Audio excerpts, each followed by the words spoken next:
The elevator stopped between floors with a violent jolt. The lights cut out. The car swayed once, then hung still. Ethan Cole tightened his grip on the rail with one hand and pulled his daughter closer with the other. Her face was pressed into his chest. She was breathing fast, too fast. He could feel it through his shirt. His arm burned where he'd slammed it against the wall when the elevator dropped. He ignored it. Pain could wait. Across the narrow space, Marion Holt stood upright, calm on the surface. The CEO of Holt Infrastructure didn't sit. She didn't crouch. She braced herself like she expected the steel cables to snap at any second and wanted to be ready when they did. Her tailored coat was smeared with dust. One heel was cracked. She noticed neither. The air was already warm. Too many bodies. Too little ventilation. Ethan shifted his stance to block his daughter from the flickering emergency light. He counted seconds. He listened. No alarms, no movement. Just the distant groan of metal and the hum of backup power somewhere far above them. Marianne checked her phone. No signal. She looked up at the dark ceiling, then at the control panel. Her jaw tightened. She had been in charge of billion-dollar projects. She had shut down entire divisions without blinking. None of that mattered here. A soft thud echoed through the shaft. Something falling. Or settling. Ethan felt it in his stomach before he understood it. This wasn't a short delay. This wasn't a quick rescue. The building had been evacuated hours ago because of the fire on the lower floors. They were forgotten. Or unreachable. His daughter whimpered. He adjusted his grip, steady but careful, the way he did every night when nightmares woke her. His shirt was already damp with sweat. His injured arm shook when he put weight on it. Marianne finally looked at him, not as an employee, not as a subordinate, as another adult trapped in a failing box of steel. Her eyes moved to the child, then to Ethan's arm. She said nothing. She didn't offer reassurance. She assessed. The elevator creaked again, a slow, stretching sound, the kind that made the silence afterward feel heavier. Ethan knew this kind of pressure, not from boardrooms or deadlines, from hospitals, from empty kitchens, from being the only one left when things went wrong. He shifted closer to the wall. He planned. He conserved. He waited. Above them, something hissed. The air thinned. Heat climbed. Marion loosened her coat and set it on the floor without ceremony. Power meant nothing here. Survival did. Stay until the end to see how it unfolds. The elevator did not move. That was the first thing Ethan Cole accepted. Not the darkness. Not the heat. Not even the pain blooming through his left arm. The stillness came first, a heavy, unnatural pause that told him the system had stopped trying to correct itself. His shoulder was pressed to the sidewall. Metal, warm already. The air smelled faintly of oil and burned dust. Emergency lights flickered overhead, weak and uneven, casting shadows that jumped when the car shifted its weight. The cables groaned somewhere above them, long and low, like something alive but tired. Ethan kept his arm around his daughter's back. Not tight. Just enough that she could feel him breathing. "Daddy," she whispered. Her face was buried against his chest. Her hair stuck to his shirt with sweat. "I've got you," he said. His voice stayed level. He had learned how to do that. Years of hospital rooms had trained it into him. Panic never helped the child. It only taught them to panic better. His injured arm throbbed where it had hit the rail during the drop. He hadn't looked at it yet. No point. If it was bleeding badly, he would feel it running. If it was broken, he would know soon enough. For now, it still worked. That was enough. Across the elevator, Marion Holt stood near the control panel. She hadn't sat down. That was the first thing Ethan noticed about her. Everyone else, employees, assistants, even managers, sat when something went wrong. They waited. They folded inward. Marion Holt didn't. She stood with her feet planted apart, one hand braced on the panel, the other holding her phone at chest level. The screen glowed uselessly. No signal. Her face was composed, but her eyes moved constantly. Panel, ceiling, floor. The emergency hatch above them. She was mapping the space. Her coat hung open. The sharp lines of it were softened by dust. One heel was cracked near the sole. Ethan noticed that too. He noticed things like that. Small changes. Signs that something wasn't as controlled as it should be. The elevator creaked again, a slow shift. Not falling, not rising, just settling. Ethan felt his daughter flinch. He adjusted his stance, shifting more of his weight onto his good side. The motion sent a sharp pulse through his arm.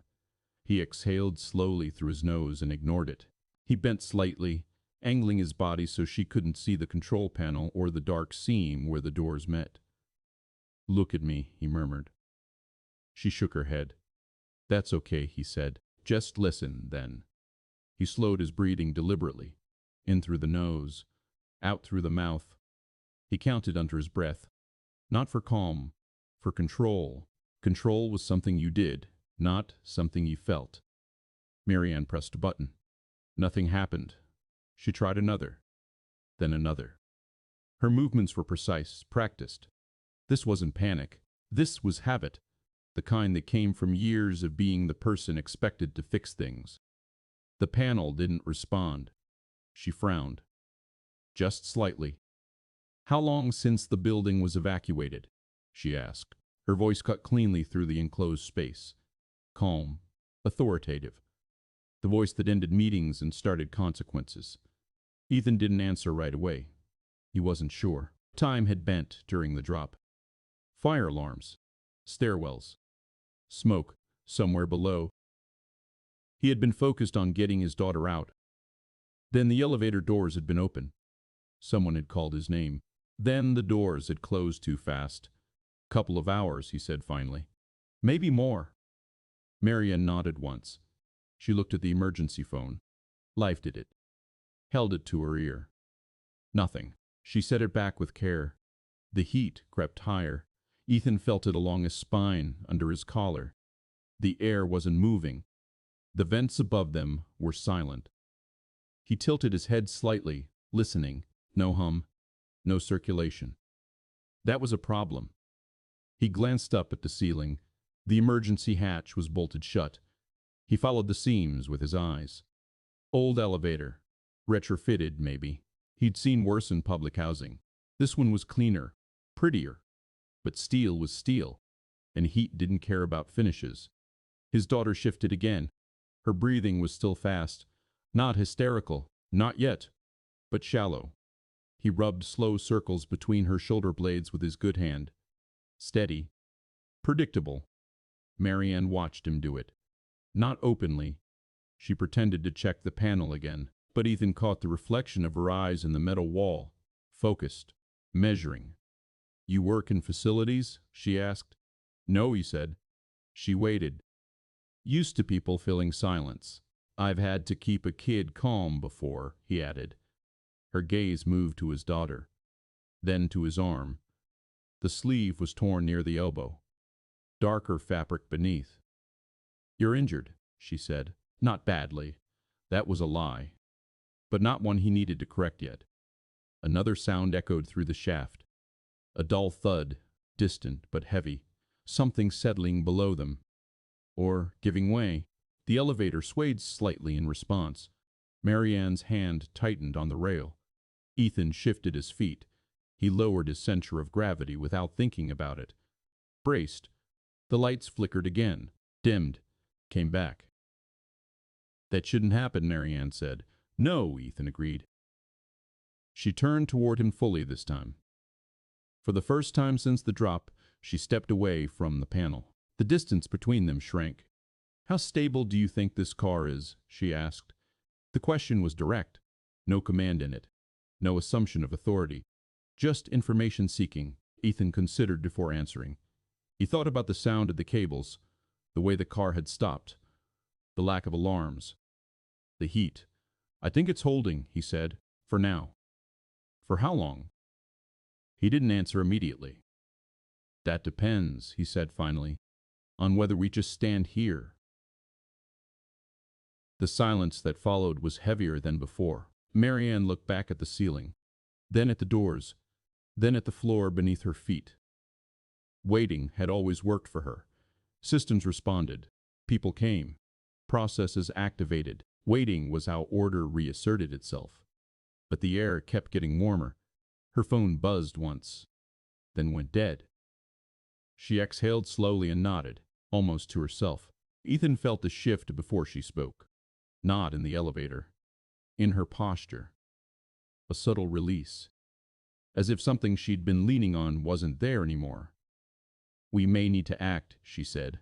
Ethan tightened his arm around his daughter, not in fear, but in preparation. "Yes," he said, "we do." The elevator creaked again, longer this time. Waiting was no longer neutral, it was a risk. The heat became harder to ignore. It pressed against skin and lungs, thick and unmoving. Ethan felt it most in his chest when he breathed in. The air tasted stale, faintly metallic. Each breath seemed to do less than the one before it. His daughter shifted again. Her forehead was damp now. He wiped it with the back of his good hand and pulled the hem of his shirt up to fan her gently. Slow. Controlled. Wasting energy helped no one. Marianne shrugged out of her coat and laid it flat on the floor near the wall. She knelt beside it, smoothing it without thinking, as if the action itself brought order. Then she stopped, looked at her hands, flexed them once. Ventilation should have kicked in automatically, she said, not to Ethan, to the space, to the rules she was used to. "It didn't," Ethan said. "No." She swallowed. "It didn't." She stood again, a little slower this time, and stepped closer to the ceiling hatch. She tilted her head, studying the bolts. "Do you know how to open that?" she asked. Ethan followed her gaze. He shook his head. "Not without tools." She looked back at the control panel, at the emergency phone, at the useless buttons. "I approve the maintenance contracts for this building," she said quietly. "Quarterly inspections. Redundant systems." Ethan didn't respond. He wasn't interested in how things were supposed to work, only how they were working now. The elevator shuddered. Just a little. Enough that his daughter tightened her grip on his shirt. He lowered himself into a crouch, bringing his face closer to hers. "Hey," he said. "Look at me for a second." She hesitated. Then she lifted her head. Her eyes were wide, searching his face for something. He gave her a small nod. "Steady. Certain. Remember the gain?" he asked. She sniffed. Counting one. "That's the one." He took a slow breath. Made it obvious. She mirrored him, unevenly at first. He waited. Didn't rush her. Counted silently until her shoulders dropped a fraction. Marianne watched from a few feet away. She didn't interrupt. She didn't step closer. She stayed where she was, hands clasped loosely in front of her, as if she were watching something fragile. The emergency lights dimmed again. When they came back, they were weaker. "That's power cycling," Marianne said. Her voice was tighter now. "Backup systems are prioritizing elsewhere." Ethan stood carefully, keeping one arm around his daughter. His injured arm protested when he shifted his weight. A sharp, hot pain flared and faded. He clenched his jaw until it passed. He tested the wall with his palm. Hotter than before. "We need airflow," he said. "Even a little." Marianne nodded. "The doors won't open unless the car lines with the floor." "And that's not happening," Ethan said. "No." They stood there for a moment, both looking at the same problem from different angles. Authority and experience circling the same truth.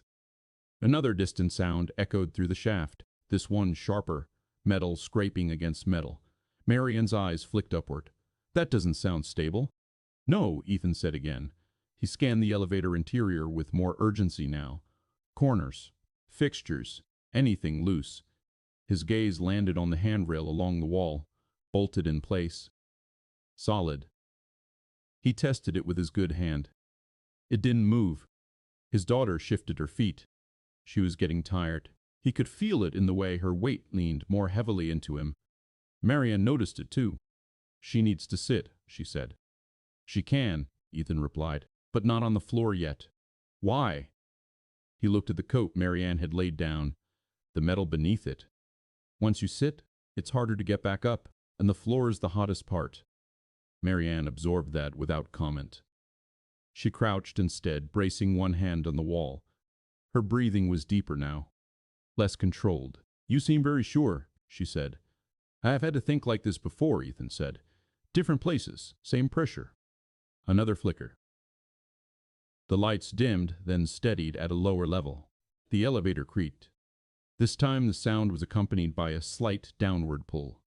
Not a drop, just a subtle shift, like a held breath being released. Marianne grabbed the rail. Her knuckles went white. Ethan moved without thinking. He widened his stance, adjusted his grip on his daughter. The motion pulled hard at his injured arm. Pain shot up to his shoulder. He hissed through his teeth but kept his voice steady. It's okay, he said to his daughter. It's okay. The car settled again. Silence followed, thick, heavy. Marianne exhaled slowly. She looked at Ethan, really looked at him this time, at the way he hadn't panicked, at the way he had positioned himself instinctively. How long do you think we can stay like this? She asked. He didn't soften the answer. Not long enough, he said. Her gaze drifted to the ceiling again, to the hatch, to the bolts. Waiting had been the safe choice at first. Now it was becoming a gamble. Each minute drained heat into the space. Each power dip stole another option. Marianne straightened, even as fatigue showed in the set of her shoulders. If we act, she said, we could make things worse. Ethan nodded. Yes. And if we don't, she continued. He met her eyes. We definitely will. The truth sat between them, bare and unadorned. The elevator let out a long, low groan. Marianne closed her eyes for a brief moment. When she opened them, something had shifted. Not panic, not resolve, something quieter. Acceptance. We can't just stand here, she said. Ethan adjusted his grip on his daughter. He glanced once more at the ceiling, at the rail, at the walls closing in with heat. No, he said, we can't. The elevator did not give them time to sit with the decision. Another tremor ran through the car. Stronger this time. The lights flickered hard, nearly cutting out, before stabilizing again at an even dimmer level. The hum of power above them weakened, like a machine running on borrowed effort. Ethan felt the change immediately, not just in the sound, but in the air. It was thicker now. Breathing took more work. His chest expanded, but the relief didn't come with the inhale. His daughter's head rested against his shoulder, too still. He tilted his head down. Her eyes were open, but unfocused. She was breathing, but shallow. Hey, he said quietly, shifting his weight so she was more upright. Stay with me. She nodded faintly. Marianne moved closer without asking. She crouched beside them, her expensive slacks brushing the hot floor. She didn't seem to notice. Her attention was fixed on the child's face. She's overheating, Marianne said. I know. What do we do? The question came out raw, stripped of rank, stripped of expectation. It wasn't a command. It was a request. Ethan scanned the elevator again, faster now. The walls radiated heat. The ceiling vents were useless. The hatch above them might as well have been welded shut. The emergency phone hung dead in its cradle. He tested the rail again, this time with more force. It held. We need to change the situation, he said, even if it's risky. Marianne nodded once. No argument. Another sound echoed through the shaft. This one was closer. A sharp metallic snap, followed by a long, vibrating whine that ran through the car and into their bones. The elevator swayed, just enough to throw Marianne off balance. She caught herself on the wall, breath-catching. That, she said, wasn't good. No, Ethan said, it wasn't. He adjusted his daughter's position, shifting her weight fully onto his right side. His injured arm screamed in protest. He felt warmth spreading under the torn fabric now, blood finally making itself known. He ignored it. Marianne noticed. You can't keep using that arm, she said. I don't have a choice. She hesitated, then she reached out, steadying his elbow gently, testing how much weight she could take without saying it aloud. The contact was awkward, unpracticed, but it helped. The power flickered again.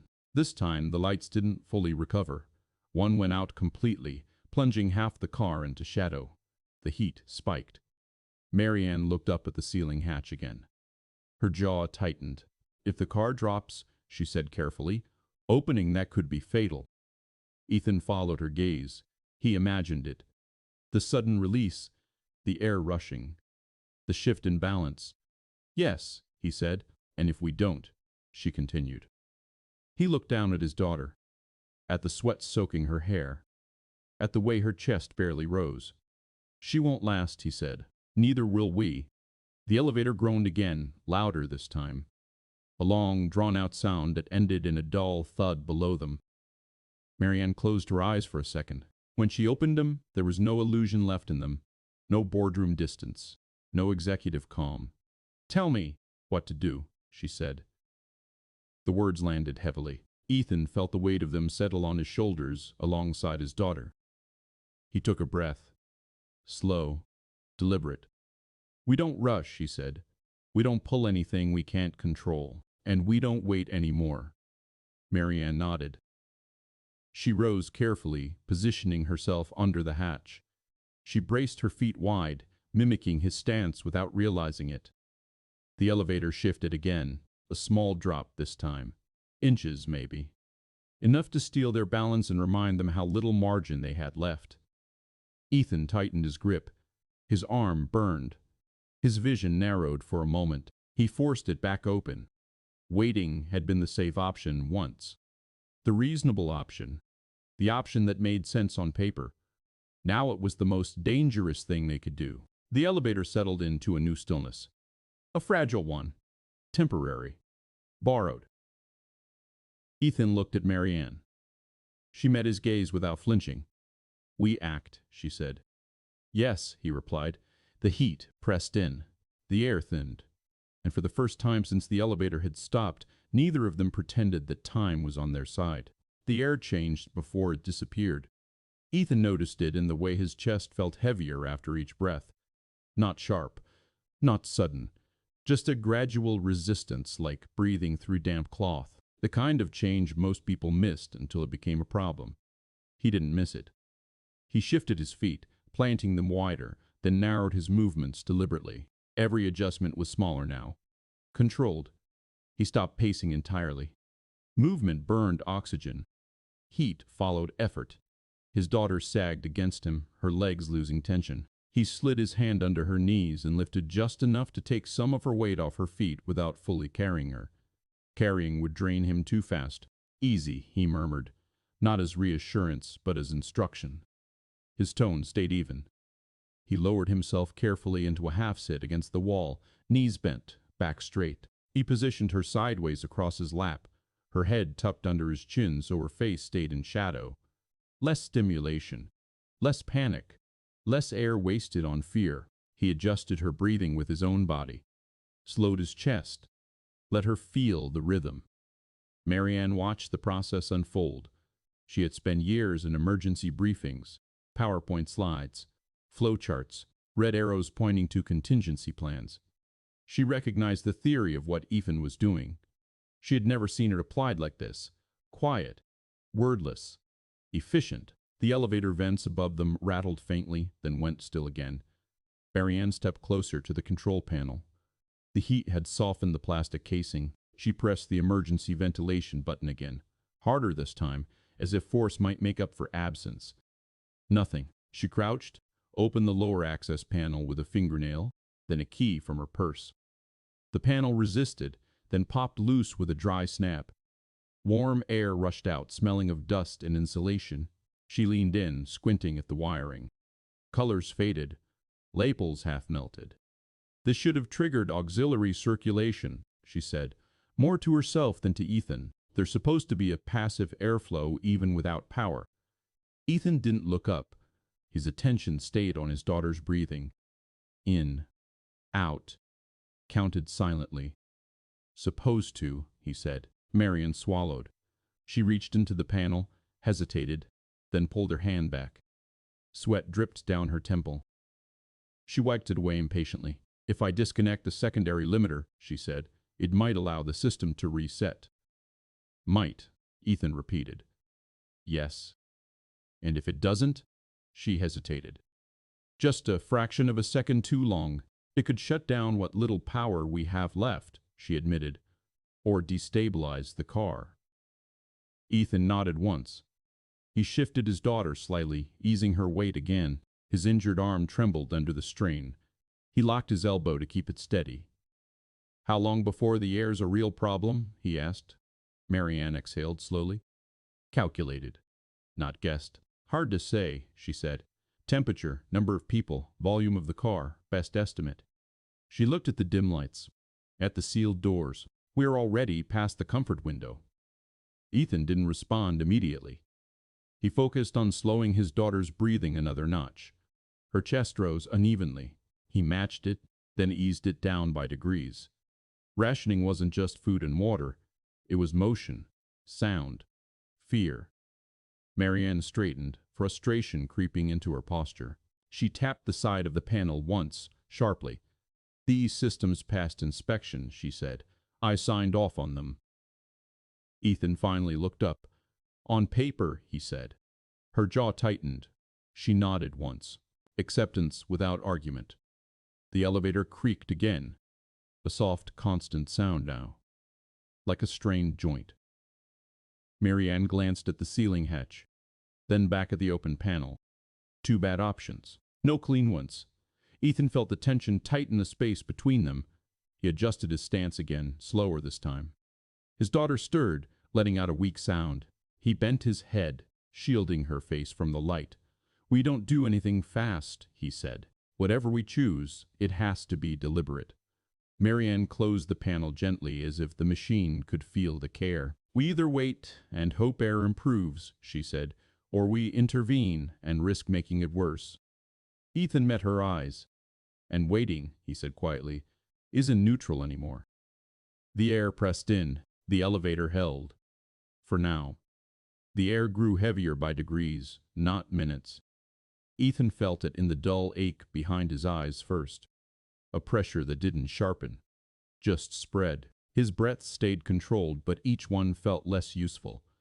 He kept his mouth closed between exhales, conserving moisture, conserving effort. His daughter's fingers twitched weakly against his shirt. He adjusted her position again, lifting her chin slightly to keep her airway clear. He didn't say her name. Sound wasted breath. He let his body do the talking. Marianne paced once, then stopped herself. The movement was instinctive, useless. She pressed her back to the wall instead, palms flat against the metal, as if grounding herself. "I've read about situations like this," she said. Her voice echoed faintly in the small space. "Entrapment scenarios, best practices." Ethan didn't respond. "They always assume response time," she continued. "Minutes, maybe an hour." He glanced at her briefly, then back to his daughter. "They don't write plans for when no one comes," he said. The emergency lights dimmed again. One more flicker like that and they might not come back at all. Marianne moved back to the panel. She knelt, reopening it fully now. The metal edges burned her fingers. She hissed and pulled back, shaking her hand once before forcing herself to continue. Inside, the wiring looked fragile, heat-warped, tired. "If I bypass this," she said, pointing to a small cluster of wires, "it could force a reset. Ventilation, door alignment, maybe even signal transmission." "And if it doesn't?" Ethan asked. She didn't answer right away. "The car could drop," she said finally. "Not free fall, but enough to injure us, or worse." Ethan nodded. He shifted his daughter again, lowering her slowly to sit on his thigh rather than fully in his arms. His injured arm burned, then numbed, a dangerous combination. "How much oxygen do we save if we don't touch anything?" he asked. Marianne frowned. She ran numbers in her head. Not exact. Nothing was exact anymore. "Minimal," she said. "The vents aren't cycling. The car's sealed. We're consuming more than we're getting back." He absorbed that. His daughter let out a faint cough, dry, unproductive. He angled her head away from the panel, away from any heat that might rise if something sparked. Marianne noticed. She shifted her own body between the open panel and the child without comment. It wasn't a grand gesture. It was instinct catching up with necessity. Ethan registered it. "You know more about this system than I do," he said, "but you haven't been inside one when it fails." Marianne's lips pressed together. "No." "I have," he continued. "Not elevators, other places, trapped rooms, bad air. You don't win by fixing everything. You win by making one thing slightly better." She looked up at him. "One thing," she repeated. "Air," he said, "or stability, but not both." The elevator groaned again, louder now. The sound didn't fade this time. It lingered, a low vibration that made the walls hum. Marianne braced herself on the panel. "If we force airflow," she said, "we risk destabilizing the car. And if we don't," Ethan said, "we suffocate slowly." The truth sat heavy between them. Marianne closed her eyes briefly. She inhaled, then stopped halfway, as if catching herself wasting breath. "I signed off on a manual override protocol," she said quietly. "For extreme cases. It was never meant to be used with occupants inside." Ethan waited. "It requires physical force," she added, "on the hatch mechanism, enough to partially unseal it without fully opening." Ethan looked up at the ceiling hatch again, then at his injured arm. "That's dangerous," he said. "Yes, and it puts weight on the cables." "Yes." He nodded slowly. "But it gives us air."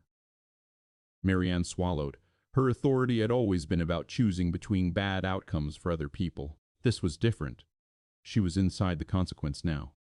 The elevator lights flickered again, weaker than before. Ethan adjusted his grip on his daughter, then slowly eased her down to sit against the wall, her back supported by his leg. He stayed crouched beside her, one hand steady on her shoulder, feeling the faint rise and fall of her breath. "We don't do it yet," he said. Marianne looked at him sharply. "What?" "Not yet," he repeated. "We prepare. We stop moving. We rest what we can. Then we act once. Only once." She studied him.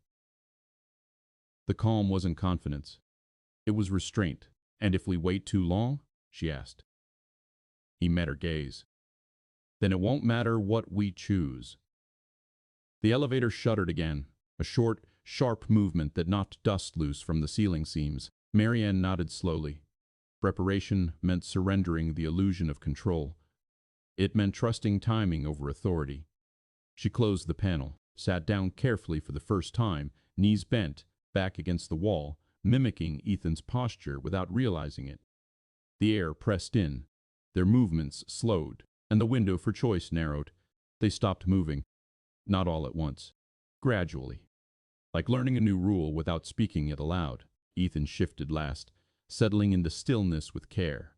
His back against the wall, knees bent, his daughter's weight supported by his leg and shoulder.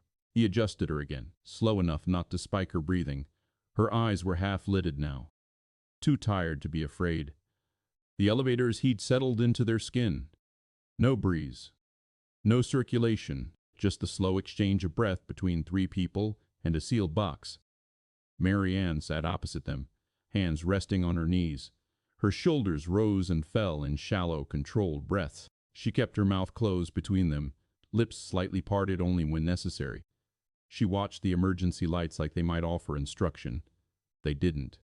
Another minute passed. Maybe two. Time had softened at the edges.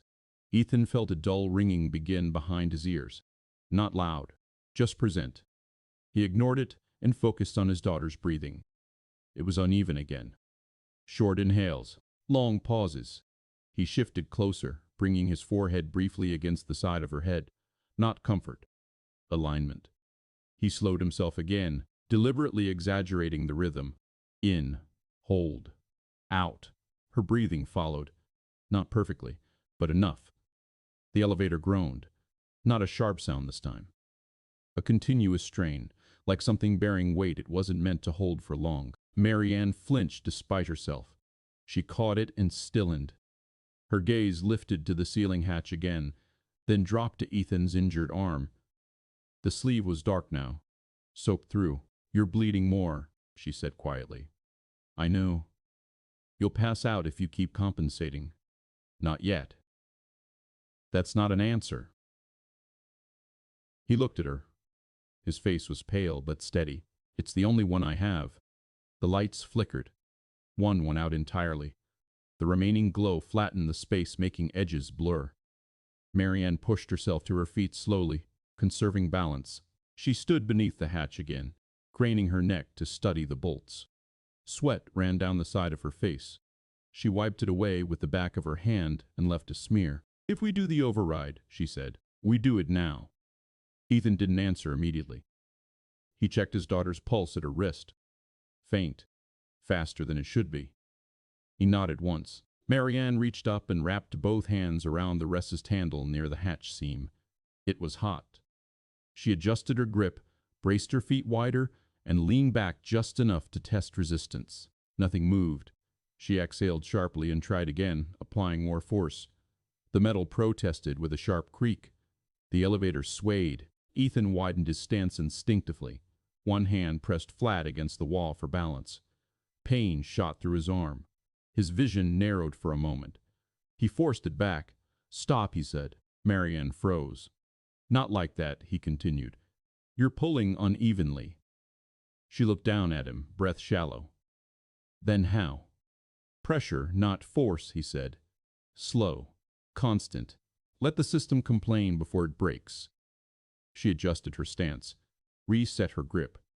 Tried again, this time leaning her weight gradually, inch by inch. The metal groaned again. Louder, but different. Less sharp, more elastic. A thin line of cooler air slipped through the seam. Not much, but enough. Ethan felt it brush his face. He closed his eyes for half a second, then refocused. "Hold," he said. Marianne held. The elevator vibrated under the strain. The cables hummed overhead, tense but intact. Another breath of air slipped in, then another. His daughter stirred, drew a deeper breath than she had in minutes. Her shoulders dropped slightly. Ethan let himself breathe fully for the first time since the drop. Just once. "Don't open it further," he said. "I'm not," Marianne replied, teeth clenched. Sweat dripped from her chin to the floor. They held like that. Seconds stretched. The elevator protested but didn't give way. The air continued to seep in, thin but real. Then the lights flickered again. This time they didn't come back. Darkness settled over the car, broken only by the faint glow of Marianne's phone screen as it died completely. The elevator shuddered once more. A deeper movement. A settling shift. Marianne's arms trembled. "We can't keep this forever," she said. "I know," Ethan replied, "but we don't need forever." Another breath of air slipped through, warm but moving, enough to survive a little longer. They eased the pressure together, slowly, carefully, letting the hatch settle back into place without sealing completely. The elevator creaked, then went still again. In the darkness, their breathing sounded louder, more deliberate. They had chosen. Waiting was no longer passive. Action had a cost, and the system was no longer untouched. The next decision would be harder. The elevator responded. Not the way systems were supposed to, not cleanly, but it responded. The sway changed first. It didn't stop, but it altered its rhythm, like something adjusting its balance after a stumble. The long groan of strained metal softened into shorter, irregular sounds. The cables above them sang under tension, high and thin. Ethan felt it through the soles of his feet. The floor was no longer evenly weighted. The car was slightly angled now, a few degrees off true, enough to pull at muscles and joints without being obvious. Marianne noticed it a second later. "It's shifting," she said. "Yes," Ethan replied. "Is that good?" "It means the load changed," he said. "Doesn't mean it's safer." The thin stream of air from the loosened hatch continued to leak in. It wasn't cool, but it moved. Enough to keep breathing from feeling like work. Enough to keep his daughter conscious. She stirred against him, her fingers curling weakly into his shirt. He adjusted his stance automatically, redistributing her weight. The motions and a sharp pain through his injured arm. He hissed once, quietly, and locked his elbow again. Marianne saw it. "You can't keep compensating like that," she said. He didn't answer. He was watching the floor. The elevator swayed again, slightly more pronounced this time. The movement wasn't random, it was rhythmic. Back, pause, forward, pause. It's oscillating, Marianne said, trying to settle. Ethan nodded. If it keeps doing that, it'll stress the cables. And if it stops, depends how. Another sway rolled through the car, stronger than before. Marianne's foot slid half an inch. She caught herself against the wall, breath-catching. Ethan moved without thinking. He widened his stance and leaned into the sway, shifting his weight to counter it. The motion pulled hard at his injured arm as he used the rail to steady himself. Pain flared white-hot. He bit down hard enough to taste metal. The elevator steadied. His daughter whimpered softly. He dropped his head close to hers, breathing slow and deep again, forcing his body to lead hers back into rhythm. His vision pulsed at the edges. He ignored it. Marianne stared at him. "You just stabilized it," she said, momentarily. "How did you know to do that?" "I felt it," he replied. The next sway came faster, shorter, less severe. Ethan adjusted again, smaller this time, less force, more precision. He let his knees absorb some of the movement, using his body as a buffer. The elevator responded. The sway dampened further. Marianne stepped closer, watching his feet, his posture, the way he anticipated movement before it happened. "You're acting like ballast," she said. "Yes. That's—" She stopped herself, thought better of finishing the sentence. "That's not sustainable." "No," Ethan said, "but it buys us time." Another shift. Smaller still. The car was finding a fragile equilibrium. Not stable, but less volatile. Marianne glanced up at the ceiling hatch, then at the doors, then back at Ethan. "If you misjudge this," she said, "the car could slip." "I know. And if you stop, it'll sway harder again." Her jaw tightened. She had spent her career issuing directives, not trusting someone else's physical intuition over her own authority. But the evidence was in front of her. The child drew another deeper breath. Her grip tightened slightly, still weak, but present. Marianne swallowed. "What do you need?" she asked. The question was simple, direct, no command embedded in it. Ethan didn't look at her. He kept his eyes on the floor, on the way the elevator responded to micro-adjustments. "I need you to stay still unless I tell you otherwise," he said. "No sudden movements, no shifting weight without warning." She nodded immediately. "And if I tell you to move, then I move. Then I move." Another sway rolled through the car. Ethan adjusted. The pain in his arm flared again, stronger this time. His grip on the rail slipped for a fraction of a second. The elevator lurched. Marianne's breath hitched. She froze exactly where she was. Ethan recovered his grip and leaned back into position, muscles trembling. The sway slowed, then eased. Silence followed. Heavy. Charged. Marianne exhaled slowly. "You're hurt more than you're admitting," she said. "Yes." "And you're still doing this." "Yes." She looked at his daughter. At the way every shift of the car translated directly into risk for her. Trust didn't arrive as reassurance. It arrived as necessity. Marianne adjusted her stance carefully, exactly as instructed, placing her feet where Ethan indicated with a small tilt of his head. She didn't argue, didn't question. The elevator creaked again, less violently this time. Ethan held. The system wasn't fixed, but it was listening, and for the first time since the drop, Marian Holt stopped trying to command the situation and started relying on someone else's judgment. The elevator settled into a tense rhythm. Not still, never still. But the violent sway softened into something slower, more predictable.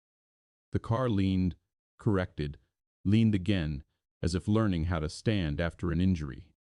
Ethan stayed braced. His knees remained bent, his weight distributed carefully through his feet and back. He kept one hand on the rail, the other hovering near his daughter's shoulder, ready to steady her if the balance shifted suddenly.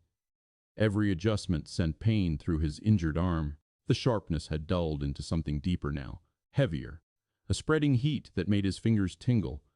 He tested them subtly, flexing once, twice, Still responsive. That mattered. Marianne stood exactly where he had indicated. She hadn't moved since. Her breathing was shallow but controlled. Sweat darkened the fabric under her arms and along her collar, but she didn't wipe it away. The darkness pressed in.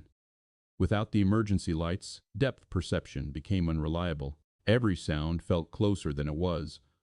Another sway rolled through the car, smaller than before. Ethan shifted his weight a fraction of an inch. The motion was almost invisible. The elevator responded, easing back towards center. Marianne felt it. It listened again, she said. Yes. How long can you keep doing this? He didn't answer immediately. He waited for the next movement, adjusted again, then spoke. Until my arm gives out, he said, or until the car settles fully. And, which is more likely? He didn't soften the truth. My arm. She nodded once, absorbed it. The child stirred again. A faint sound escaped her throat. Not a cry, more like confusion. Ethan lowered his head close to her ear. He didn't speak. He slowed his breathing deliberately. She matched it unevenly, then more closely. Her fingers loosened slightly. The elevator creaked overhead. The cables sang again, higher pitched now. Taut. Marianne glanced up instinctively. That sound means tension redistribution, she said. The load's changing. Ethan felt it through the floor. The angle shifted another degree. Not dangerous yet, but different. We're not aligned evenly, he said. Something's pulling us off center. She looked at him sharply. Is that bad? It means the car's fighting itself. Another sway, this one sharper. Ethan reacted faster, leaning harder into the correction. Pain exploded through his arm. His grip faltered again, longer this time. The elevator lurched. His daughter gasped. Marianne moved without thinking, stepping forward to steady them, then froze mid-step as the car shifted again. Ethan shouted, sharp and sudden, "Don't move!" She stopped instantly, muscles locked, one foot lifted awkwardly off the floor. The elevator steadied. Barely. Ethan sucked in a breath through clenched teeth. He forced his weight back into position, arm shaking violently now. Slow, he said. When I tell you, not before. Marianne lowered her foot exactly where he indicated with a small tilt of his head. The motion was careful, measured. The car responded. The sway dampened again. Silence followed, broken only by their breathing. Marianne's chest rose and fell more quickly now. Not panic. Fear held tightly in check. You're reading this faster than I can calculate it, she said. He nodded once. Because if I stop to think, we tip. She absorbed that. The implications of it. The way control had shifted without ceremony. Another vibration ran through the car. Short. Sharp. Ethan adjusted again. His arm finally betrayed him. A sudden weakness shot through it, and his grip slipped completely for half a second. The elevator dipped. Marianne lunged, not forward but sideways, throwing her weight against the opposite wall exactly where Ethan had been compensating. She didn't think. She reacted. The car steadied. Ethan stared at her, surprised despite himself. She was breathing hard now, hands pressed flat against the wall, arms trembling. You told me to counterbalance, she said. I remembered. He nodded slowly. Good. The pain in his arm surged. He could feel warmth running down to his wrist. Blood. He ignored it. They held their positions together now. Not separate, not hierarchical, just functional. The child breathed more evenly. Still fragile. Still the measure of every risk. Another sway came. Smaller. Almost manageable. Marianne adjusted her weight in sync with Ethan this time, watching his posture, following his lead. The elevator responded. The motion softened further. Trust didn't announce itself. It showed up as timing, as restraint, as movement taken only when necessary. And with each correction, the margin for error shrank. The sway slowed again. Not gone, but reduced enough that Ethan could feel the difference in his bones. The elevator was no longer fighting every second. It was holding reluctantly, like a strained muscle finding a position it could tolerate. He stayed braced anyway. His injured arm burned continuously now. The pain was no longer sharp. It had settled into a deep, exhausting throb that radiated up into his shoulder and down into his fingers. His grip on the rail was weaker. He compensated by shifting more weight through his legs and back, letting larger muscles take what they could. Marianne noticed the change immediately. "You're leaning differently," she said. "Yes. Because my arm's failing," he said without looking at her. The elevator gave a small, sudden tilt to the left. Ethan reacted slower this time. Not by much, but enough. Marianne felt it and moved at the same time, pressing her shoulder into the wall where he had been compensating moments earlier. The motion wasn't smooth. It wasn't practiced. But it was enough. The car steadied again. They both froze, holding their positions, breathing shallowly. In the stillness that followed, Ethan realized something had changed.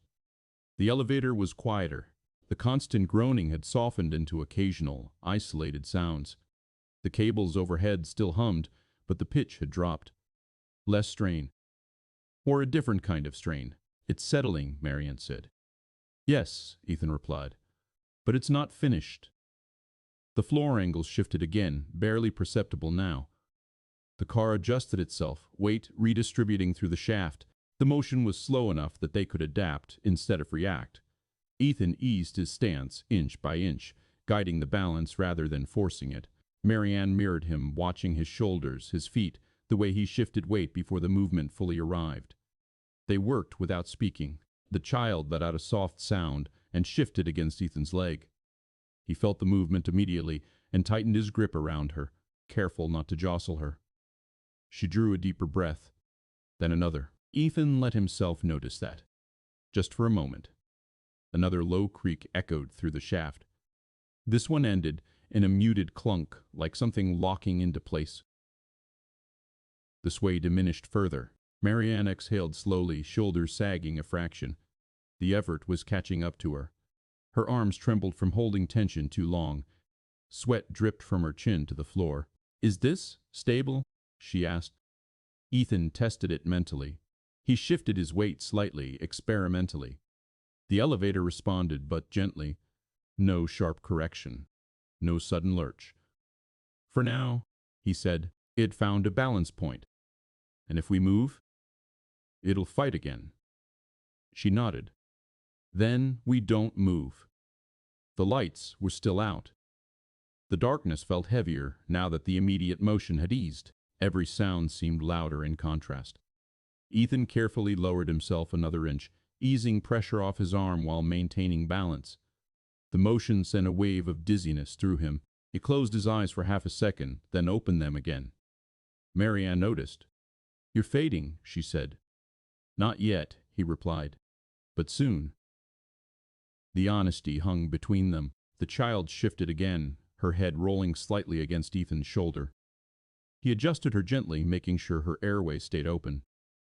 "She's still the risk," he said quietly. "Any sudden movement—" "I know," Marianne said. "She's the margin." Another faint vibration ran through the car. Not a sway. Something deeper, structural. Then it stopped. Ethan listened, counted, felt the floor beneath him. The elevator held. He finally allowed himself to ease his grip on the rail just a little. His injured arm dropped slightly, hanging heavy at his side. Pain flared again, sharp enough to make him inhale too fast. Marianne stepped closer, slow and deliberate, placing herself where she could support him without shifting the balance too much. "You shouldn't be carrying this alone," she said. He looked at her, really looked this time. Not as his boss, not as the woman whose name was on the building, as another body keeping the system from failing. "You're not ordering," he said. "No," she replied. "I'm asking." He nodded once. Together they adjusted their positions, redistributing weight between them. The elevator responded with a faint creak, then steadied again. It wasn't safe, but it wasn't spiraling anymore. Hope crept in, not as relief, but as possibility. The kind that came paired with danger, because anything that could improve could also collapse if mishandled. Ethan leaned his head back against the wall, eyes open, breathing controlled. Marianne stayed beside him, hands braced, watching for the smallest change. Trust didn't feel warm. It felt necessary, and the elevator, for the moment, accepted it. Time thinned out, not into minutes or hours into sensations. The heat pressing harder against skin, the slow drag behind every breath, the way muscles stopped responding with precision and began answering late reluctantly. Ethan felt it first in his legs, a dull tremor that came and went, not from effort, but from holding still too long. He shifted his weight by a fraction, testing the elevator's response. It answered with a soft creak, then settled again. Still holding. He stayed where he was. His daughter slept fitfully against his side. Not real sleep, the shallow, restless kind that came when the body was conserving what little it had left. Her lips were dry. He brushed a thumb gently across them, then stopped himself. Touching them reminded him of water. They were almost out. The plastic bottle he'd found in his bag earlier lay on its side near the wall. Empty now. He hadn't let himself think about that yet. Thinking didn't change scarcity. It only made it louder. Across from him, Marianne sat slumped against the wall, not collapsed, slumped. Her posture had lost its precision, her shoulders rounded forward slightly, chin dipping toward her chest when she wasn't paying attention. Sweat soaked the collar of her blouse. Her breathing had grown uneven, controlled on the inhale, ragged on the exhale. She wiped her face with shaking fingers and stared at the dampness on her hand, as if surprised by it. "I don't understand this," she said quietly. Ethan didn't respond right away. He watched his daughter's chest rise and fall, counted 3 breaths before answering. "Your body doesn't care what you understand," he said, "only what it can handle." Marianne let out a short, humorless breath. "I've handled worse than this." "Not like this," he replied. She shifted, trying to straighten. The movement was sloppy. Her head spun slightly, and she caught herself against the wall with a sharp intake of breath. Ethan noticed immediately. "Don't fight it," he said. "You'll waste energy." Her jaw tightened. "I'm not." She stopped. Swallowed. Her throat worked hard. Dry. She reached for the bottle on the floor without thinking. Her hand hovered there for a second before she remembered. Empty. She pulled her hand back slowly. "How long has it been?" she asked. Ethan shook his head. "Doesn't matter." "It does to me." "Then it'll hurt more," he said. The elevator creaked faintly as if reacting to the tension in the air. The heat had grown oppressive now, not the sharp burn of fire but the smothering kind that pressed in from all sides. The metal walls radiated it steadily. Marianne closed her eyes, her breathing hitched. Ethan watched her carefully, not judgment, assessment. "You're overheating," he said. "You need to stop trying to sit upright." "I'm fine." He didn't argue. He reached down instead, slid his foot a few inches to reposition, then slowly shifted his daughter's weight so her head rested more securely against his thigh. Only when that was stable did he look back at Marianne. "Lie back," he said. "Against the wall, knees bent." She hesitated. "That's not a suggestion," he added, calm but firm. "If you faint, you'll destabilize the car, and I won't be able to catch you." That did it. She eased herself down, movements stiff and clumsy, backsliding against the hot wall. She winced as the metal touched her skin through thin fabric. Ethan watched until she was settled. "Slow your breathing," he said. "In through the nose, out through the mouth. Don't rush it." She tried, failed, tried again. Her discipline had always lived in her mind. Now her body was refusing orders. "I don't like this," she whispered. "No one does," Ethan replied. Another long stretch of silence followed, broken only by breathing, by the occasional groan of the elevator adjusting under static strain. Ethan checked his daughter again. Dry lips, warm skin, too warm. He looked at the empty bottle once more. Scarcity wasn't coming. It was already here. And authority titles, control, certainty had nothing left to offer. Marianne's breathing never quite settled. It slowed, then sped up again. Shallow inhales, uneven exhales. Her chest rose too high, too fast, the way it did when the body tried to cool itself and failed. Sweat ran freely now, tracing lines down her temples and neck, soaking into the fabric beneath her. She pressed her head back against the wall and closed her eyes, jaw clenched hard enough to ache. Ethan noticed the subtle tremor in her hands first, then the way her fingers curled and uncurled against the floor, searching for something solid. "You're past pushing through," he said quietly. "Your body's burning fuel it doesn't have." She opened her eyes and looked at him. Really looked. Her gaze was unfocused at first, then sharpened with effort. "I've chaired crisis meetings for 12 hours straight," she said. "No breaks, no water, no food." He nodded. "Sitting in air conditioning." The words weren't sharp. They didn't need to be. She swallowed. Her throat worked, dry and strained. "This is different," she admitted. "Yes." The elevator creaked again. A long, tired sound. It held its balance, but barely. The thin stream of air from the partially loosened hatch was still there, but weaker now, as if the building itself were running out of strength. Ethan shifted slightly, careful not to disturb the car's fragile equilibrium. His legs ached. His injured arm hung heavy and numb at his side, fingers tingling unpleasantly. He ignored it and focused on what mattered. His daughter stirred, letting out a faint, hoarse sound. He immediately bent closer, placing his palm flat against her upper back. Her skin was hot, too hot. He adjusted her position again, angling her away from the wall, trying to find even a fraction of cooler air near the floor. "Hey," he murmured, low and steady. Not reassurance. Orientation. Her eyes fluttered open. She blinked slowly, confused. "Daddy," she whispered. "I'm here." Her gaze drifted past him, unfocused. "I'm thirsty." The word landed heavy. Ethan didn't answer right away. He didn't lie. He didn't rush. He leaned closer so she could see his face clearly in the dimness. "I know," he said. "We're saving what we have."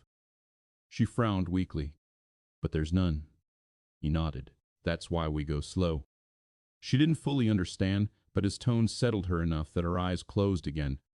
Her breathing stayed shallow, but it evened out slightly. Marianne watched the exchange, something tightening in her expression. "She's getting worse," she said. "Yes, and we have nothing to give her." Ethan glanced at the empty bottle again, then at the wall, then at Marianne. "We still have choices," he said, "just not comfortable ones." Her brow furrowed. "Like what?" "Like conserving everything," he replied. "No movement unless necessary. No talking unless it serves a purpose. No panic." She let out a short, broken laugh. "You make it sound simple." "It's not," he said. "It's just clear." Another wave of dizziness rolled through her. She pressed her eyes shut and focused on breathing, counting under her breath like he had shown her earlier. "I can feel myself slipping," she said. "My hands don't respond the way I expect." "That's dehydration and heat," Ethan said. "Your brain's still fine. Your body's lying to you." She opened her eyes again, fear breaking through the discipline at last. "What if I pass out?" she asked. "Then I'll brace you before you fall," he said. "But you need to tell me before it happens." She nodded. "I don't like relying on that." He met her gaze. "I know." The silence returned, thicker now. Time dragged. The heat pressed in without mercy. Sweat pooled on the floor beneath them, evaporating almost as quickly as it fell.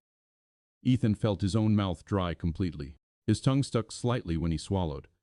He ignored it. He had practiced this kind of denial before. In hospitals. In long nights when resources were thin and someone else needed more than he did. Across from him, Marianne shifted restlessly, then froze, remembering his earlier warning. She exhaled shakily. "I can't command my way out of this," she said. "No," he replied. "You endure." Another long groan echoed through the shaft. The elevator adjusted by a hair, then held. Endurance wasn't dramatic. It wasn't clean. It was quiet, grinding, and deeply human. And now, it was the only thing left between them and collapse. Marianne's control failed in small ways before it failed completely. Her head tipped forward without warning. "Just a few inches," enough that her chin brushed her chest. She corrected it too late, neck muscles lagging, and had to brace her shoulder against the wall to keep from slumping sideways. Ethan saw it immediately. "Marianne," he said, not sharp, not loud, just enough to pull her focus back. She lifted her head with visible effort. Her eyes struggled to lock onto his face. "I'm here," she said. The words were slower now, slightly slurred at the edges. "You're overheating," he repeated. "And you're dehydrated." "I know." Her voice carried irritation, but it was thin, hollow. "You've told me." "I'm telling you again because your body won't," he replied. She let out a breath that was almost a laugh, then stopped when it made her dizzy. Her hand came up to her temple, fingers pressing hard. "My heart's racing," she said, "but I feel heavy." "That's heat exhaustion," Ethan said. "You're not failing. You're hitting limits." Limits. A word she rarely allowed into her world. She closed her eyes again, jaw clenched, as if she could will herself back into order through discipline alone. The elevator creaked faintly, still holding, still balanced. But Ethan could feel the strain in it the same way he felt it in his own. Body quiet, cumulative, unforgiving. His daughter stirred again. This time she didn't speak. She just shifted weakly, her legs drawing up slightly as if cold, though her skin was hot to the touch. Ethan's throat tightened. He adjusted her carefully, angling her head so her airway stayed clear. He pressed his palm against her back and slowed his breathing deliberately again. He had done this before. Not elevators, not heat like this, but long nights beside a hospital bed, counting breaths when machines failed and alarms didn't go off fast enough. Caregiving wasn't about fixing. It was about staying present when nothing improved. Marianne watched him through half-lidded eyes. "You've done this before," she said. "Yes. Not like this." "No." She swallowed with difficulty. "You're calmer than you should be." He didn't look at her when he answered. "I don't have the luxury of falling apart." The words weren't accusatory. They were factual. Another wave of dizziness hit her. She pressed her back harder into the wall, breathing faster despite herself. "I can't slow it down," she said. "My heart won't listen." "Then you stop fighting it," Ethan said. "Let it run. Just don't add to it."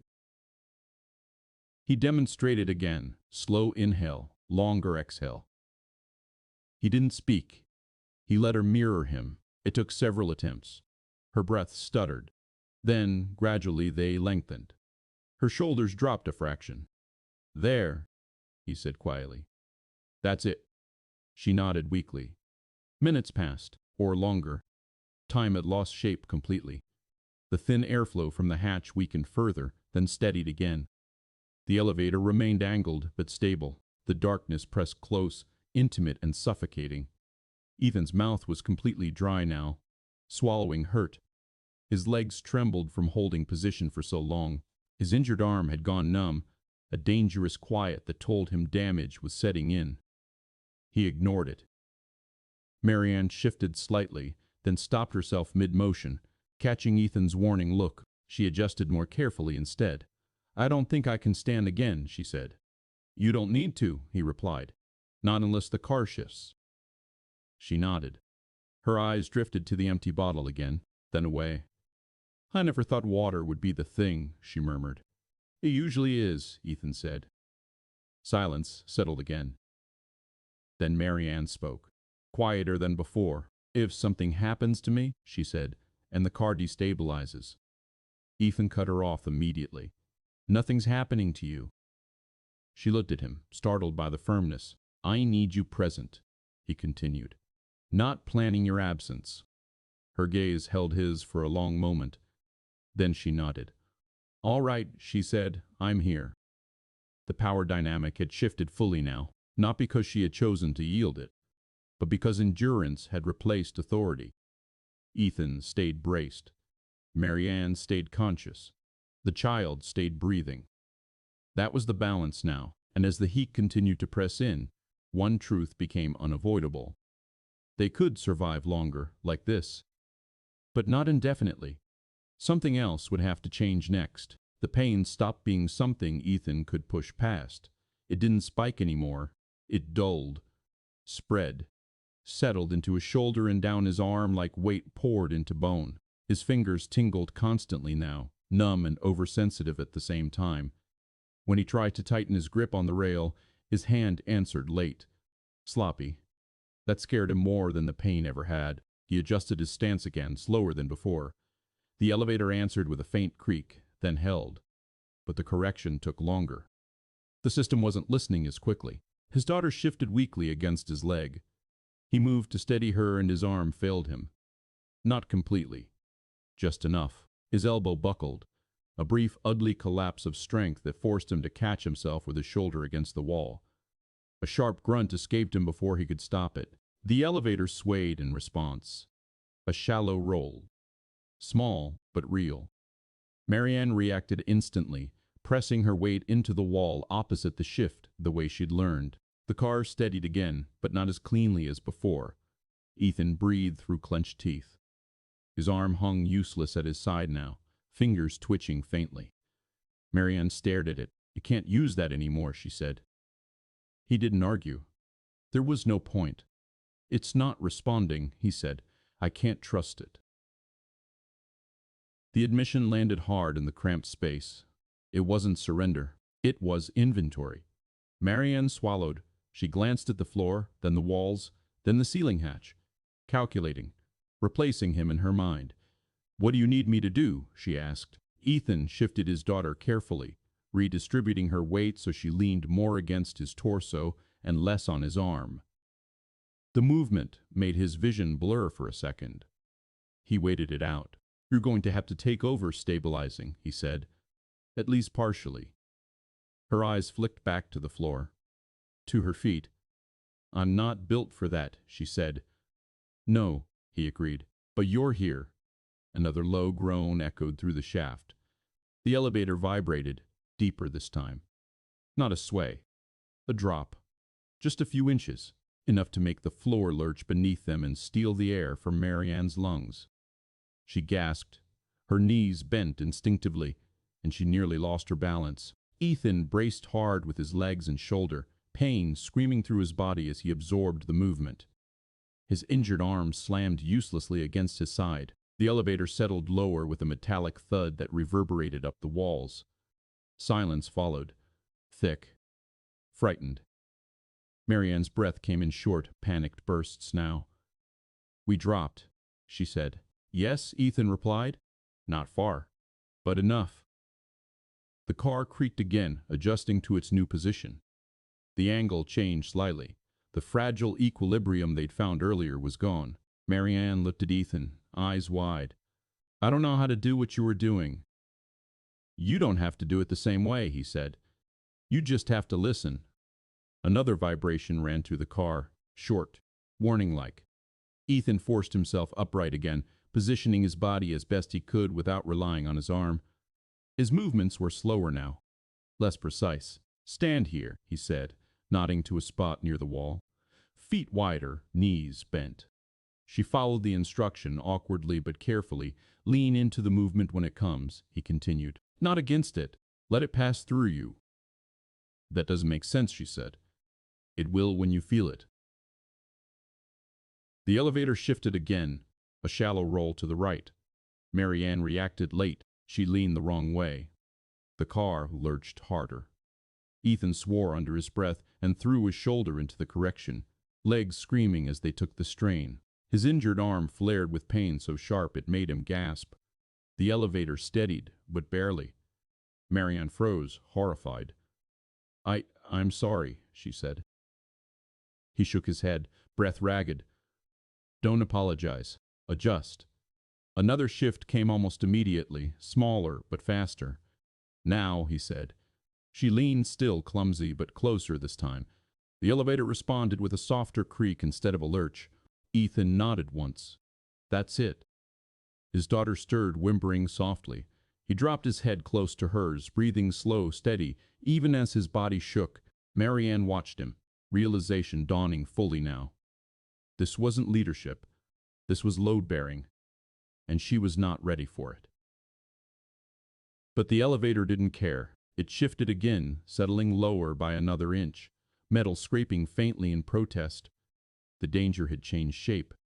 Ethan could no longer carry it alone, and Marianne Holt could no longer avoid carrying her share. Marianne's body betrayed her in quieter ways than Ethan's had. Not with collapse, with hesitation. Each time the elevator shifted, there was a pause, a fraction of a second where she thought instead of moved. Her instincts were untrained for this kind of demand. She had learned to decide, not to absorb force. The car rolled slightly to the left. "Lean," Ethan said. She did, but too stiffly. Her shoulders locked. The force rebounded through her spine instead of dispersing. The elevator protested with a sharp creak. "Looser," he said. "Let your knees take it." "I am," she said, breath tight. "You're fighting it." Another shift. This one faster. She reacted late again.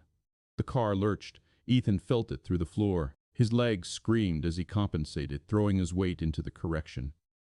The pain in his arm flared so violently that his vision dimmed. He staggered, catching himself against the wall with his shoulder. His daughter cried out softly, startled. He dropped his head close to hers immediately, breathing slow, grounding her even as sweat poured down his own face. "It's okay," he murmured. "I've got you." Marianne stood frozen, horror etched across her features. "I'm making it worse," she said. "Yes," Ethan replied, blunt, but not unkind.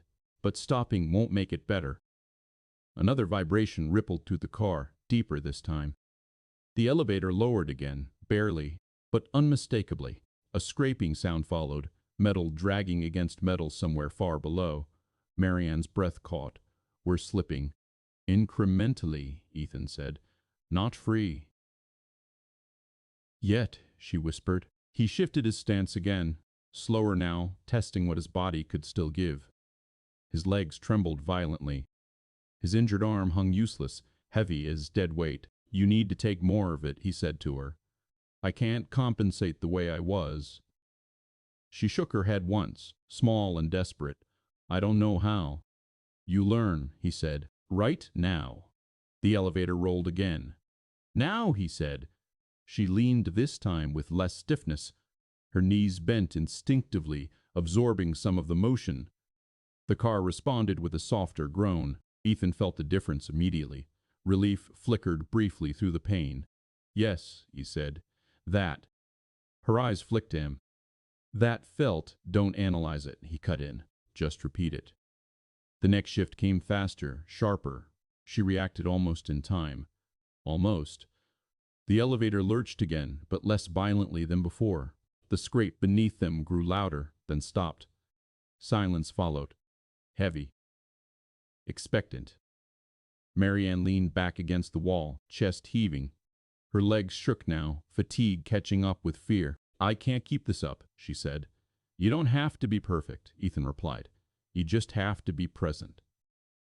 His daughter whimpered again, the sound weak and thin. He tightened his jaw, fighting the surge of helplessness that threatened to break through his focus. Marianne looked at the child, then back at Ethan. "This isn't what I'm good at," she said. "No," he agreed. "But it's what's needed." The elevator shifted again, slower now. Marianne leaned with it, clumsy but functional. The car steadied without a violent protest. Ethan let out a breath he hadn't realized he was holding. Responsibility had shifted fully now. Not cleanly, not evenly, but unavoidably. Ethan could no longer shield them all with experience alone. Marianne could no longer rely on authority to substitute for strength. They were carrying the load together, awkwardly, imperfectly because there was no other choice, and beneath them the elevator groaned again, a reminder that the system was still failing. The next drop was subtle, not the kind that threw them off their feet, not enough to trigger panic outright, just a quiet, undeniable lowering that changed the way the floor pressed back against them. Ethan felt it through his knees first. The pressure shifted upward, wrong somehow, like standing on something that had lost its certainty. The elevator answered with a long, tired groan that traveled up the walls and into his spine. Marianne froze. "We moved," she said. "Yes," Ethan replied. "Down." "How far?" "Doesn't matter." "But it matters that it happened," he said, "and that it'll happen again." The car settled into its new position with a metallic scrape that made Marianne flinch. The angle changed again, slight, but enough to throw off the fragile balance they'd been holding. Ethan tried to compensate. His legs responded. His shoulder responded. His arm did not. A sharp, blinding pain tore through it as he instinctively reached for the rail again. His hand slipped uselessly across the metal, fingers refusing to close. He cried out despite himself, the sound short and broken. The elevator lurched. Marianne reacted without waiting this time. She threw her weight into the opposite wall, knees bending hard, shoulder braced, jaw clenched. The motion wasn't graceful, but it was committed. The car steadied. Ethan sagged against the wall, chest heaving. His injured arm hung at an unnatural angle now, muscles visibly twitching beneath torn fabric. Blood soaked through his sleeve and dripped slowly to the floor. He couldn't hide it anymore. Marianne stared at his arm, then at his face. "You can't use that," she said again, quieter now. "Certain." "No," he said. "I can't." The elevator creaked again, a warning sound, a reminder that the system was still unstable. Marianne adjusted her stance, repositioning herself deliberately this time, remembering the feel of the earlier corrections. Her movements were slower now, heavier, but more intentional. "Tell me where," she said. Ethan forced himself upright despite the dizziness threatening to pull him down. "Closer to the corner," he said. "Feet wider. Lean through your hips, not your shoulders." She followed the instruction. Her posture improved immediately. The elevator responded with a softer groan instead of a lurch. "That's better," he said. Another vibration rippled through the car. Marianne leaned with it instinctively this time. The car held. Ethan let himself slide down the wall a few inches, easing pressure off his legs. The movement made his vision blur. He closed his eyes briefly, then reopened them, forcing focus back into place. His daughter shifted weakly again. He adjusted her with his good arm, careful, deliberate. Marianne noticed the way his breathing had changed, the way sweat poured down his face unchecked. "You need to sit," she said. "I can't let go," he replied. "You already have," she said, not unkindly. Another low scrape echoed beneath them. The elevator settled a fraction lower again. Marianne leaned harder into the wall, taking more of the load. Her legs shook violently now, fatigue catching up fast. She grimaced, but didn't pull back. Ethan watched her, understanding dawning fully. She wasn't good at this. She wasn't built for it. But she was doing it anyway. Responsibility had become shared not by agreement, but by failure. The car steadied again, holding its new, more dangerous position. Ethan finally allowed himself to rest his back fully against the wall, careful not to disturb the balance. His injured arm burned, then faded into a deep, frightening numbness. Marianne remained braced, breathing hard, sweat dripping freely now. "I can't do this alone," she said. Ethan looked at her, eyes steady despite the pain. "Neither can I," he said. The truth settled between them, heavy and unavoidable. The elevator had lowered, the danger had increased, and whatever came next, there would be no more hiding behind strength or titles. Only what they could carry together. The silence became hostile, not just the absence of voices, but the absence of response. Ethan noticed it when Marianne tried the emergency phone again, even though they both knew better. She lifted the receiver slowly, as if speed might startle it into working. Nothing. No static. No click. No distant operator asking them to repeat themselves. Just dead weight in her hand. She set it back in its cradle carefully, then pressed the call button anyway. Held it longer than necessary. Her thumb stayed there until her knuckle whitened. Still nothing. Ethan didn't look up. He was watching his daughter's breathing. It had changed again. Shallower. Less consistent. Each inhale looked like work now. The elevator groaned softly, adjusting around them, but otherwise stayed still. The partial airflow from the hatch had weakened to almost nothing. The air felt thick again. Used. Marianne tried her phone next. She lifted it, thumb swiping across the screen out of habit. The display stayed black. Battery long gone. She tapped it once against her palm. Then again, sharper this time. "Nothing," she said. Ethan nodded. "You already knew." The psychological pressure settled in slowly, heavier than the heat, the kind that crept in when effort stopped producing results, when action no longer led to progress. Marianne leaned her head back against the wall, eyes closed. Her breathing was shallow again, controlled but brittle. "I've triggered every protocol I know," she said quietly. "Every escalation path, every contingency." Ethan adjusted his daughter's position slightly, careful not to disturb the elevator's balance. His legs shook under the effort. His injured arm remained useless, numb and heavy. "Protocols don't work when there's no one on the other end," he said. Her jaw tightened. "There should be someone," she said. "There's always someone," she reboned. "Not always," he replied. The truth sat between them, raw. Marianne swallowed hard. She pressed her palms flat against the wall, grounding herself. "I built systems to prevent this," she said. "Redundancies, fail-safes, oversight." Ethan finally looked at her. "They prevent chaos at scale," he said. "They don't stop it everywhere." Her eyes opened. She stared at the floor for a long moment, then nodded slowly. The elevator creaked again. A small adjustment. No drop this time. Just a reminder that the structure was still under strain. Ethan's daughter stirred weakly. A faint sound escaped her throat, not words, just discomfort. He leaned closer immediately, lowering his head so she could feel his breath. She didn't open her eyes. Her skin was hotter now. Dry. Ethan felt something tighten in his chest. He checked her pulse again. Faster. Thinner. He made a decision without announcing it. He shifted his position, lowering himself another inch despite the protest from his legs. The movement cost him. His vision blurred briefly. He waited it out. He angled her head more carefully, sacrificing his own comfort to keep her airway open and her breathing easier. He reduced movement further, settling into near stillness. Marianne noticed. "You're changing how you're holding her," she said. "Yes." "Why?" "Because we're not getting out soon," he replied. The words landed heavier than any drop. She looked at him sharply. "You don't know that." "No," he agreed, "but we plan like it's true." Another stretch of silence followed, long, crushing. Marianne stared at the dark ceiling, at the hatch, at the bolts she'd once approved on a spreadsheet. "I trusted these systems," she said quietly. "I believed that if something went wrong, response would follow." Ethan didn't soften his answer.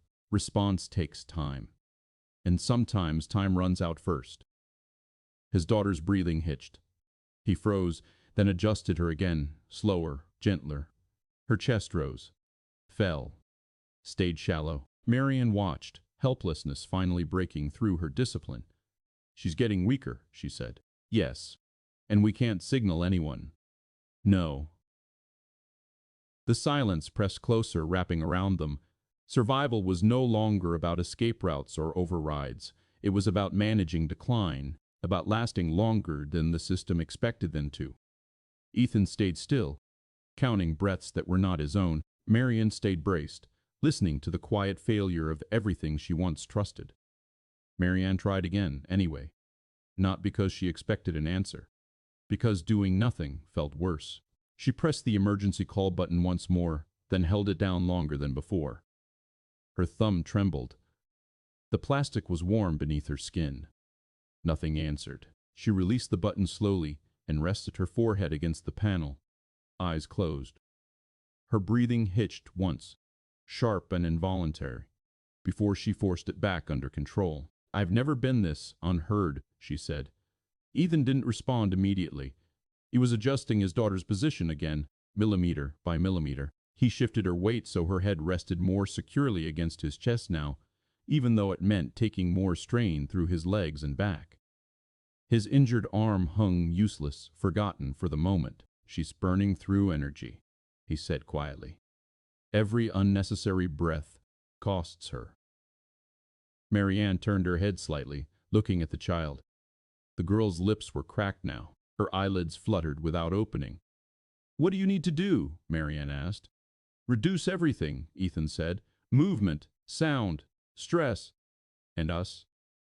He looked at her. "Especially us." The elevator groaned faintly as if in agreement. Marianne slid down the wall into a seated position again, careful not to shift the balance. Her movements were slower now, deliberate in a way that came from fear rather than authority. I keep thinking someone will answer if I try one more time, she said. That I'll hear a voice. That's normal, Ethan replied. Your brain's looking for relief. She nodded. It's loud in my head. Yes. Another long stretch of silence followed, the kind that pressed inward, forcing attention onto every sensation. The heat, the ache in joints, the dryness in the mouth. Ethan felt his own strength thinning. His legs trembled constantly now, no longer from effort but from fatigue and dehydration. He locked his knees carefully, using bone instead of muscle where he could. His daughter let out a faint, weak sound. Not a cry, more like confusion. He lowered his head, placing his cheek briefly against her hair. Her skin was hot and dry. No sweat left to cool her. Stay still, he murmured. Not instruction. Anchor. Marianne watched him, something breaking quietly behind her eyes. I designed the escalation ladders, she said. If this happened, alarms should have gone off. Teams should have been dispatched. Calls returned. Ethan didn't look at her, and they probably did. She frowned. Then why? Because fire changes priorities, he said. Because buildings get written off. Because sometimes systems decide a box is empty. The words cut deeper than he intended, or maybe exactly as deep as they needed to. Marianne inhaled sharply, then exhaled slowly. A box, she repeated. Yes. She leaned her head back against the wall, eyes open now, staring into the dark. I always thought redundancy meant safety, she said. It means probability, Ethan replied, not certainty. The elevator shifted slightly, a low vibration passing through it. No drop, just a reminder. Marianne's hands curled into fists against her thighs, then relaxed again. If we're not escaping soon, she said carefully. What does lasting look like? Ethan answered without hesitation. Keeping her alive.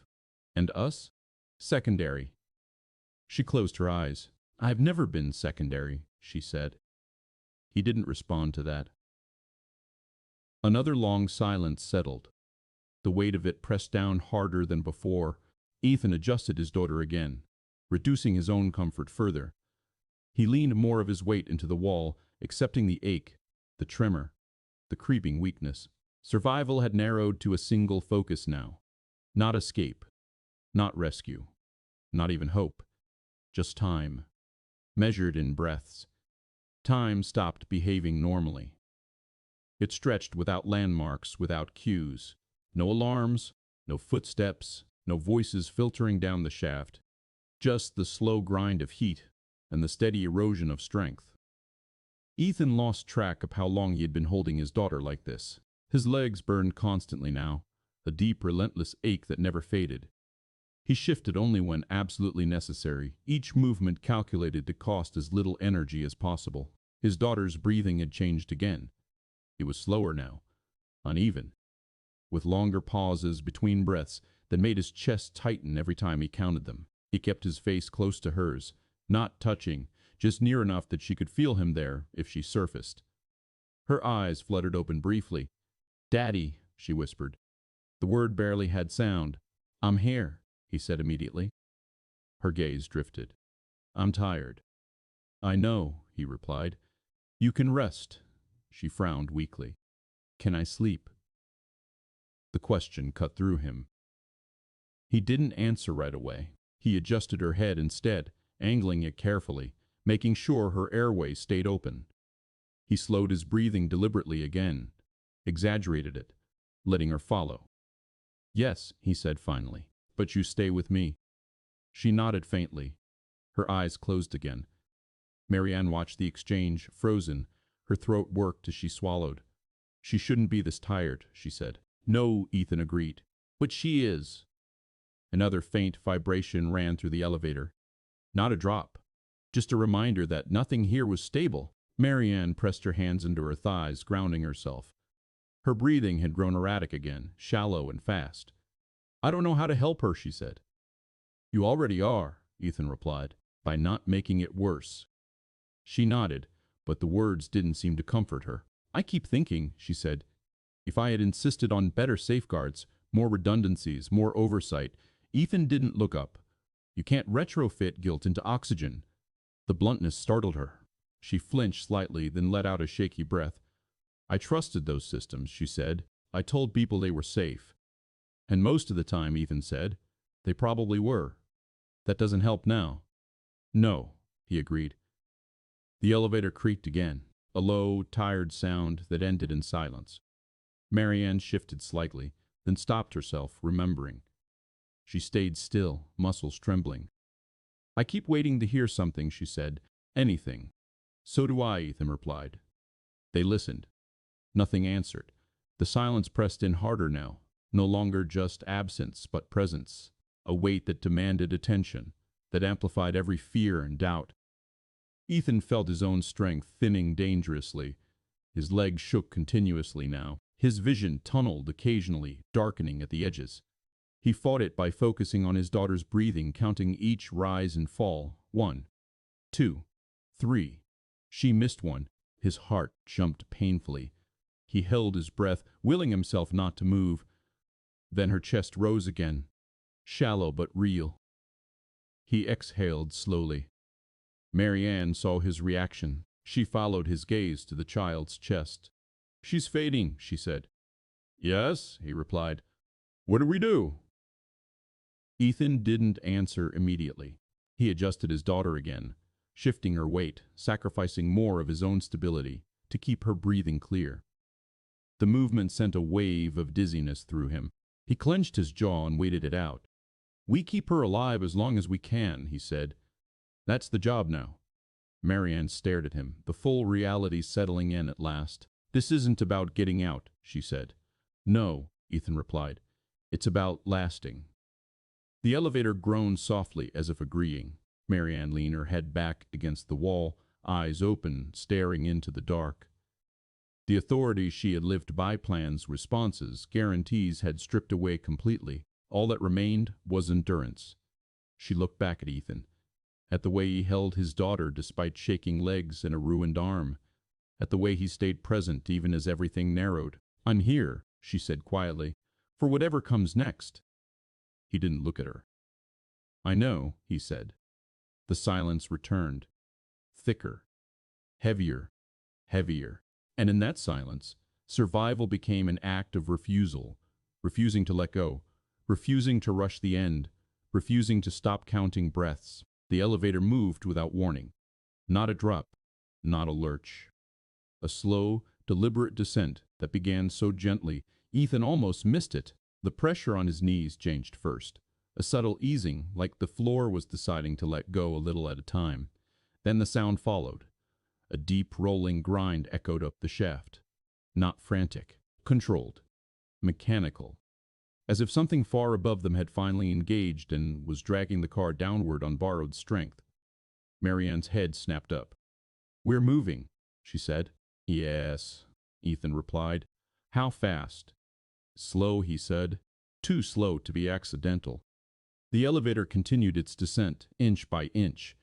The angles shifted as it went, correcting itself unevenly. The cables of her head groaned under the new motion, singing with tension that rose and fell in pitch. Ethan widened his stance instinctively, bracing despite his failing arm. His legs screamed in protest, but he welcomed the pain. It meant they were still answering. His daughter stirred weakly against him. The movement was small, but it drew his full attention immediately. It's okay, he murmured, more for her than for himself. We're moving. Her eyes fluttered open briefly. Confusion flickered there, dulled by exhaustion. Down? She whispered. Yes, he said. Slow. The air changed almost immediately. At first it was just a smell, faint, acrid, unmistakable. Burned plastic. Charred insulation. Smoke that had cooled but not cleared. Marianne smelled it too. Her eyes widened. That smoke, she said. Yes. We're getting closer to the fire floors. The elevator continued downward, steady but relentless. The grinding sound grew louder, closer, as if the shaft itself were narrowing.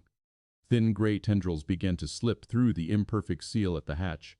Not thick yet, just enough to sting the nose and dry the throat further. Ethan's mind shifted gears instantly. New danger. New rules. He adjusted his daughter's position again, turning her face inward against his chest, shielding her mouth and nose with the fabric of his shirt as best he could. He pulled the collar up, creating a crude filter. Marianne watched him do it, then mimicked the motion with her sleeve, covering her own face. "Do we stop it?" she asked. "Seal the hatch completely." Ethan didn't answer immediately. He was watching the smoke, measuring its density, its behavior, how fast it thickened. The elevator groaned again and descended another foot. The smell intensified. If they sealed the hatch fully, they would cut off the last of the airflow. The air inside would stagnate, completely hot, depleted, deadly. If they left it open, smoke would continue to seep in. Toxic. Unpredictable. Potentially worse. He felt the weight of the choice settle heavily on him. Marianne looked at him, waiting. Not asking. Waiting. For the first time since this began, she didn't offer an option. She didn't frame a risk. She didn't assert control. She deferred. Ethan swallowed against his dry throat. "How bad is the fire below?" she asked quietly. "Bad enough that smoke's traveling," he replied, "which means oxygen's already being consumed down there." The elevator continued its controlled descent, scraping softly as it passed damaged sections of the shaft. The walls vibrated faintly, carrying distant echoes of collapsed material, stressed steel, the quiet aftermath of destruction. His daughter coughed once, weak, dry. Ethan's chest tightened painfully. He adjusted her higher against him, sacrificing his own balance to keep her airway as clear as possible. The movement sent a wave of dizziness through him, but he ignored it. "We have to decide," Marianne said. "Yes," he replied. The smoke thickened slightly, still not choking, but noticeable now. It clung to the air, refusing to dissipate. Ethan closed his eyes for half a second, not to escape, but to focus. Staying sealed meant slow suffocation. Exposure meant poisoning. Neither was safe. But one bought time. He opened his eyes and met Marianne's gaze. "We leave it partially open," he said. "We manage exposure." She nodded immediately. No hesitation. No challenge. "Tell me how," she said. The elevator descended another few inches, groaning as it did. The smell of smoke deepened, curling around them like a warning. Ethan tightened his hold on his daughter, and prepared to manage a danger he couldn't see, only feel. The old threat hadn't disappeared. It had simply been replaced, and this one would not wait patiently. The smoke crept in the way water did, quiet, invasive, patient. It didn't rush. It tested the space, curling along the ceiling first, then sinking slowly as the elevator continued its descent. Each foot downward brought a stronger scent, a heavier taste at the back of the throat. Ethan adjusted immediately. He turned his body slightly so his back faced the hatch, using himself as a partial barrier. He pulled his shirt higher over his daughter's face, pressing the fabric gently but firmly against her mouth and nose. "Breathe slow," he murmured. "Like before." She didn't answer. Her breathing was shallow enough now that he had to feel it against his chest to be sure it was still happening. Marianne watched closely, waiting. "How much can she tolerate?" she asked. Ethan didn't sugar it. "Less than us." The elevators scraped again, louder this time. The walls vibrated as they passed a damaged section of the shaft. Ash drifted down through the seams, fine and gray, settling on their shoulders. Marianne coughed once, involuntarily. She covered her mouth immediately and stilled herself, eyes widening. Ethan didn't look at her. He stayed focused on his daughter. "Don't cough if you can help it," he said. Short breaths, shallow.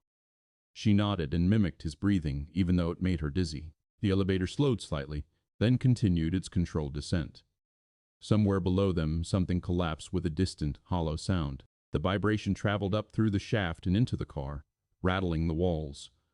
Ethan braced harder. His legs trembled violently now, close to giving out. He shifted his weight again, careful not to destabilize the car.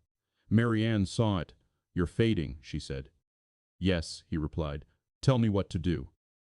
He glanced at her just once, not assessing authority. assessing capacity. "Watch the smoke," he said. "If it thickens fast, tell me. If you feel dizzy, tell me before you lose control." She nodded. "And you?" "I'm already past that," he said. The elevator descended another foot. The smoke thickened noticeably, stinging the eyes now, making the air harsher with each breath. Ethan's daughter coughed again. This time it was weaker, followed by a shallow gasp that made his heart jolt painfully. He tightened his grip around her, angling her face deeper into his shirt, sacrificing his own air to protect hers. Marianne moved closer instinctively, careful not to shift the balance. "There's more coming in," she said. "Faster now." Ethan felt it too. The smoke had changed density. This wasn't residual. This was active seepage. He scanned the ceiling, the hatch, the seams around it. His mind raced through options, discarding them as quickly as they formed. Seal it fully, and they'd choke on depleted air. Leave it as is, and the smoke would poison him faster. He needed a middle ground that barely existed. "Help me," he said. Marianne reacted instantly, stepping into position where he indicated with a tilt of his head. "Press here," he instructed, pointing with his chin to the edge of the hatch seam. "We reduce the opening without closing it." She hesitated only long enough to understand, then reached up and applied steady pressure with both hands. The elevator creaked in protest. The hatch shifted slightly, the seam narrowing. The smoke slowed, not stopped, slowed. Ethan felt a small change in the air. Still bad, but manageable. "Hold," he said. Marianne held, arms shaking, sweat pouring down her face. "How long?" she asked, voice strained. "As long as you can," he replied. The elevator descended another few inches. The grinding sound deepened, closer now, as if they were nearing the fire-damaged floors themselves. The smoke thickened again, finding new paths through weakened seals. Marianne coughed despite herself. She bit it back quickly, eyes watering. "I don't know how much longer I can do this," she said. "I know," Ethan replied. His legs buckled slightly. He caught himself against the wall, pain flaring through his body. His vision darkened briefly. He waited it out, refusing to move. The elevator shuddered, then slowed its descent, as if reconsidering. Ethan counted breaths again. His daughters. 1, 2. A pause. Too long. Then another shallow inhale. He exhaled slowly, controlled. The smoke continued to seep in, thin but persistent.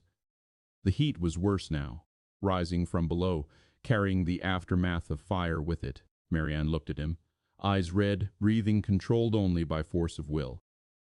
"I trust you," she said, not as reassurance, as surrender. Ethan nodded once. The elevator descended again, carrying them closer to danger that could no longer be avoided, only managed. The elevator slowed again, not stopping, but hesitating. The grinding noise softened into a strained hum, like a machine reconsidering its own limits. The descent continued in short increments now, inches at a time, each one announced by a vibration that ran through the floor and into their legs. The smoke thickened with every pause. It no longer crept, it pressed. Ethan felt it burn his throat with each shallow breath he allowed himself. His eyes stung constantly now, watering despite his effort to keep them open. He blinked slowly, deliberately, refusing to rub them and waste movement. His daughter's breathing was dangerously light. He could feel it more than hear it faint expansions against his chest, irregular and delayed. When she coughed again, it was barely a sound at all. Just a weak spasm that didn't clear anything. That decided it. Ethan shifted his weight carefully, ignoring the way his legs screamed in protest. He leaned closer to the hatch, assessing the smoke again. Thicker now. Darker. Warmer. They were close. Too close to fire-damaged floors for comfort. Marianne felt the change too. Her arms shook violently as she maintained pressure on the hatch seam. Sweat dripped from her chin to the floor, darkening the dust there. "This is getting worse," she said. "Yes.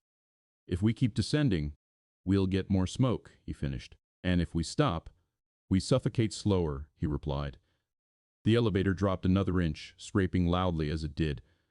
A distant crack echoed through the shaft's structural damage responding to movement. Marianne flinched hard this time, coughing despite herself. She forced it down quickly, chest heaving. "I can't keep my airway clear," she said. "It's burning." Ethan nodded. His own lungs felt raw now, every breath scraping. He looked down at his daughter. Her skin was pale beneath the soot and sweat. Her lips were tinged faintly blue at the edges. He didn't hesitate. "We seal it," he said. Marianne froze. "Fully?" "Yes. That cuts our air." "I know. And the heat." "I know," he repeated. "But smoke will take her first." The elevator vibrated again, descending another inch. The smoke surged with it, curling thickly around their shoulders. Marianne looked at the child, then back at Ethan. No questions this time. No alternatives. No authority left to assert. "Tell me," she said. Ethan repositioned himself carefully, bracing his legs one last time. He shifted his daughter higher, tucking her face fully into the cleanest part of his shirt, sealing it as best he could. "Press it closed," he said. "Slow. Even. Don't slam it." Marianne nodded. She adjusted her grip and leaned her weight steadily into the hatch seam. The metal protested with a sharp groan. The elevator swayed slightly in response. Ethan absorbed the movement with his body, pain tearing through him as his legs and shoulder took the strain. The seam narrowed. The smoke slowed, then thinned. The air inside the car became stale almost immediately, but cleaner. Marianne pressed harder, arms trembling violently. "Almost," Ethan said. The hatch slid fully into place with a dull, final clunk. The smoke stopped. Silence followed, thick, oppressive, absolute. The elevator continued its descent for another few inches, then stopped entirely. No movement. No grinding. No sway. Just stillness. Ethan leaned heavily against the wall, breathing shallow, conserving what little air remained. His vision pulsed at the edges, but he forced focus back into place. His daughter breathed. Barely, but she breathed. Marianne sagged against the hatch, chest heaving, eyes closed. "We're sealed," she said. "Yes." "And the air, we ration," Ethan replied. Again. The danger had changed completely. Smoke was gone. Fire was closer. Air was finite. Marianne slid down the wall, slowly, sitting beside them. She didn't argue. She didn't command. She didn't reach for systems that no longer answered. She looked at Ethan instead. "What now?" she asked. He stared into the darkness, counting breaths that were not his own. "Now," he said, "we last longer than this elevator expects us to." The car stayed still. Below them, the aftermath of fire radiated heat upward through steel and concrete. Above them, nothing answered. And between those two realities, survival narrowed once again, not to escape, but to endurance measured in breaths and restraint. The air turned heavy again. Not with smoke this time, but with what came after stale, overheated, stripped of anything extra. Every breath felt borrowed. Ethan counted them automatically now, not out of habit, but necessity. In. Pause. Out. Longer pause. His daughter's chest barely moved. He kept his hand flat against her back, feeling for the smallest confirmation that she was still pulling air in. Her body was limp against him, muscles no longer resisting gravity. That scared him more than panic ever had. Marianne sat opposite them, knees drawn up, back pressed to the wall beneath the sealed hatch. Her breathing was controlled but shallow, lips slightly parted, eyes half-lidded. The smoke residue clung to her hair and clothes, a faint acrid smell that hadn't fully left. She watched the child closely. "She's fading," Marianne said. "Yes," Ethan replied. "How long?" He didn't answer immediately. He adjusted the fabric over his daughter's mouth again, making sure it was still positioned to filter what little air they had. "Minutes matter now," he said. The elevator creaked faintly. A low, tired sound, then went still again. No more descent. No more sway. Just heat rising from below, seeping through the floor, making the metal warm under their hands. Marianne shifted slightly, then froze, remembering. She stayed still. "She can't keep breathing like that," Marianne said. "She needs cleaner air." Ethan nodded. He had already reached the same conclusion. The sealed hatch had stopped the smoke, but it had also trapped them in a finite pocket of oxygen that was thinning fast. He looked at the ceiling, at the hatch, at the seam they had forced shut. Marianne followed his gaze. "If we open it again," she said, "the smoke will come back," he finished. "Yes, and if we don't, she won't last," he said quietly. The truth settled between them without drama. Marianne closed her eyes briefly. When she opened them, something was gone from her expression. Not fear, something sharper, something protective in a way Ethan hadn't seen from her before. She pushed herself up slowly, movements deliberate despite the tremor in her legs. "What are you doing?" Ethan asked. She didn't answer right away. She positioned herself beneath the hatch again, feet planted wide, knees bent awkwardly. "I'm closer to it," she said. "If we open it, the smoke will rise first. I can take more than she can." Ethan stared at her. "That's not how smoke works," he said. "It'll fill the space." "Not instantly," she replied. "Not if I'm blocking it." He shook his head. "You'll pass out." "Maybe," she said. The word hung there, unadorned. She reached up and tested the hatch seam with one hand. The metal was hot now. She hissed quietly and adjusted her grip, wrapping fabric from her sleeve around her palm. Ethan's chest tightened. "Marianne," he said, "that's not—" "I know," she interrupted. Her voice was steady but thin. "I know exactly what it is." She looked down at the child, then back at him. "I've spent my life controlling outcomes," she said. "This one doesn't care." The elevator groaned softly, as if reacting to the shift in weight. Marianne leaned into the hatch, just enough to crack the seal knot fully. Not yet. A thin line of smoke slipped through immediately, curling upward along the ceiling. She pressed her shoulder against the opening, placing her body directly in its path. The smoke hit her first. She coughed hard, involuntarily, the sound tearing out of her chest. She bit it back immediately, forcing herself to breathe shallow, controlled breaths through fabric pressed to her mouth. Ethan moved without thinking, starting to reach for her, then stopping himself as the car creaked in warning. "Don't move," she said hoarsely. "I've got it." The smoke thickened slightly near the ceiling, but less of it reached the child now. Ethan felt the difference immediately. The air around his daughter was still stale, still hot but cleaner. Her breathing eased by a fraction. Ethan watched Marianne brace herself harder, muscles shaking, shoulders hunched as she absorbed the worst of it. Sweat poured down her face, cutting clean lines through the soot. She was sacrificing position, strength, safety, and she knew it. The cost was immediate. Her coughing worsened, each one stealing air she couldn't spare. Her knees buckled slightly, and she caught herself against the wall with a sharp grunt. "Marianne," Ethan said again, urgency creeping into his voice. She shook her head once, violently. "Not yet," she said. "Give her time." The elevator stayed still. The heat pressed in, and Ethan, watching her body take damage she was not built for, understood something without sentiment or speeches. Trust was no longer theoretical. It was physical. And it was costing her. Marianne's breathing grew harsher. Each inhale scraped shallow and tight. Each exhale shook slightly, as if her chest no longer trusted itself to empty fully. She kept one shoulder pressed against the cracked hatch, body angled to block as much smoke as possible. Fabric wrapped around her hand and forearm. Her knees trembled continuously now. Ethan saw it all. The way her balance was slipping. The way her jaw clenched between coughs to keep from wasting air. The way she adjusted her stance every few seconds, fighting to stay upright without shifting the elevator's balance. The child's breathing eased another fraction. Not enough to be safe. Enough to matter. Ethan felt the difference against his chest. He leaned slightly to create a pocket of cleaner air around her face. Careful, deliberate. "Her color's improving," he said. Marianne nodded once, a short, jerking motion. She didn't look back.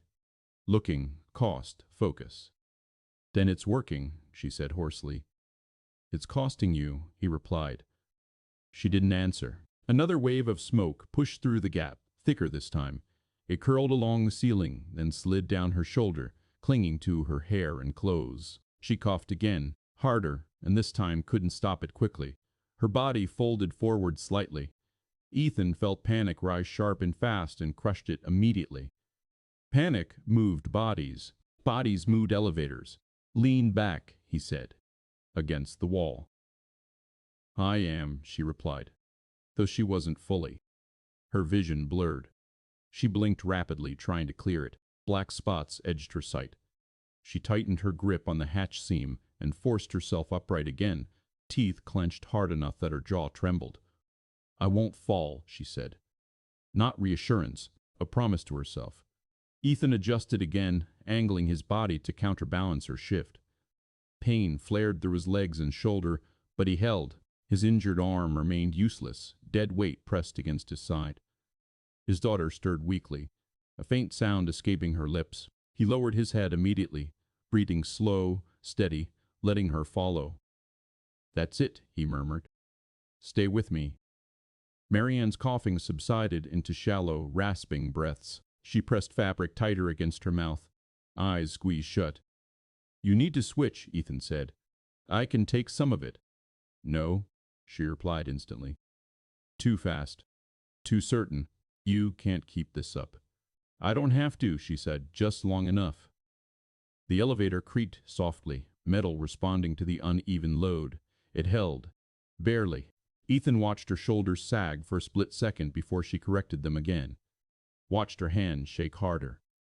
Watched the cost accumulate in real time. She was burning through herself the way the system burned through oxygen inefficiently, irreversibly. And she knew it. Marianne, he said. Quieter now. If you go down, I can't get to you without destabilizing the car. She nodded once. I know. And if you pass out, she gets the air she needs, Marianne finished. The words landed like a blow. Ethan stared at her. Really stared this time. At the woman who once controlled entire floors of this building with a sentence. At the way she now chose to spend what little strength she had left as a shield. That's not your decision alone, he said. She turned her head just enough to look at him. Eyes red and glassy, face streaked with sweat and soot. It is, she said, because you won't make it. The honesty stunned him more than the sacrifice itself.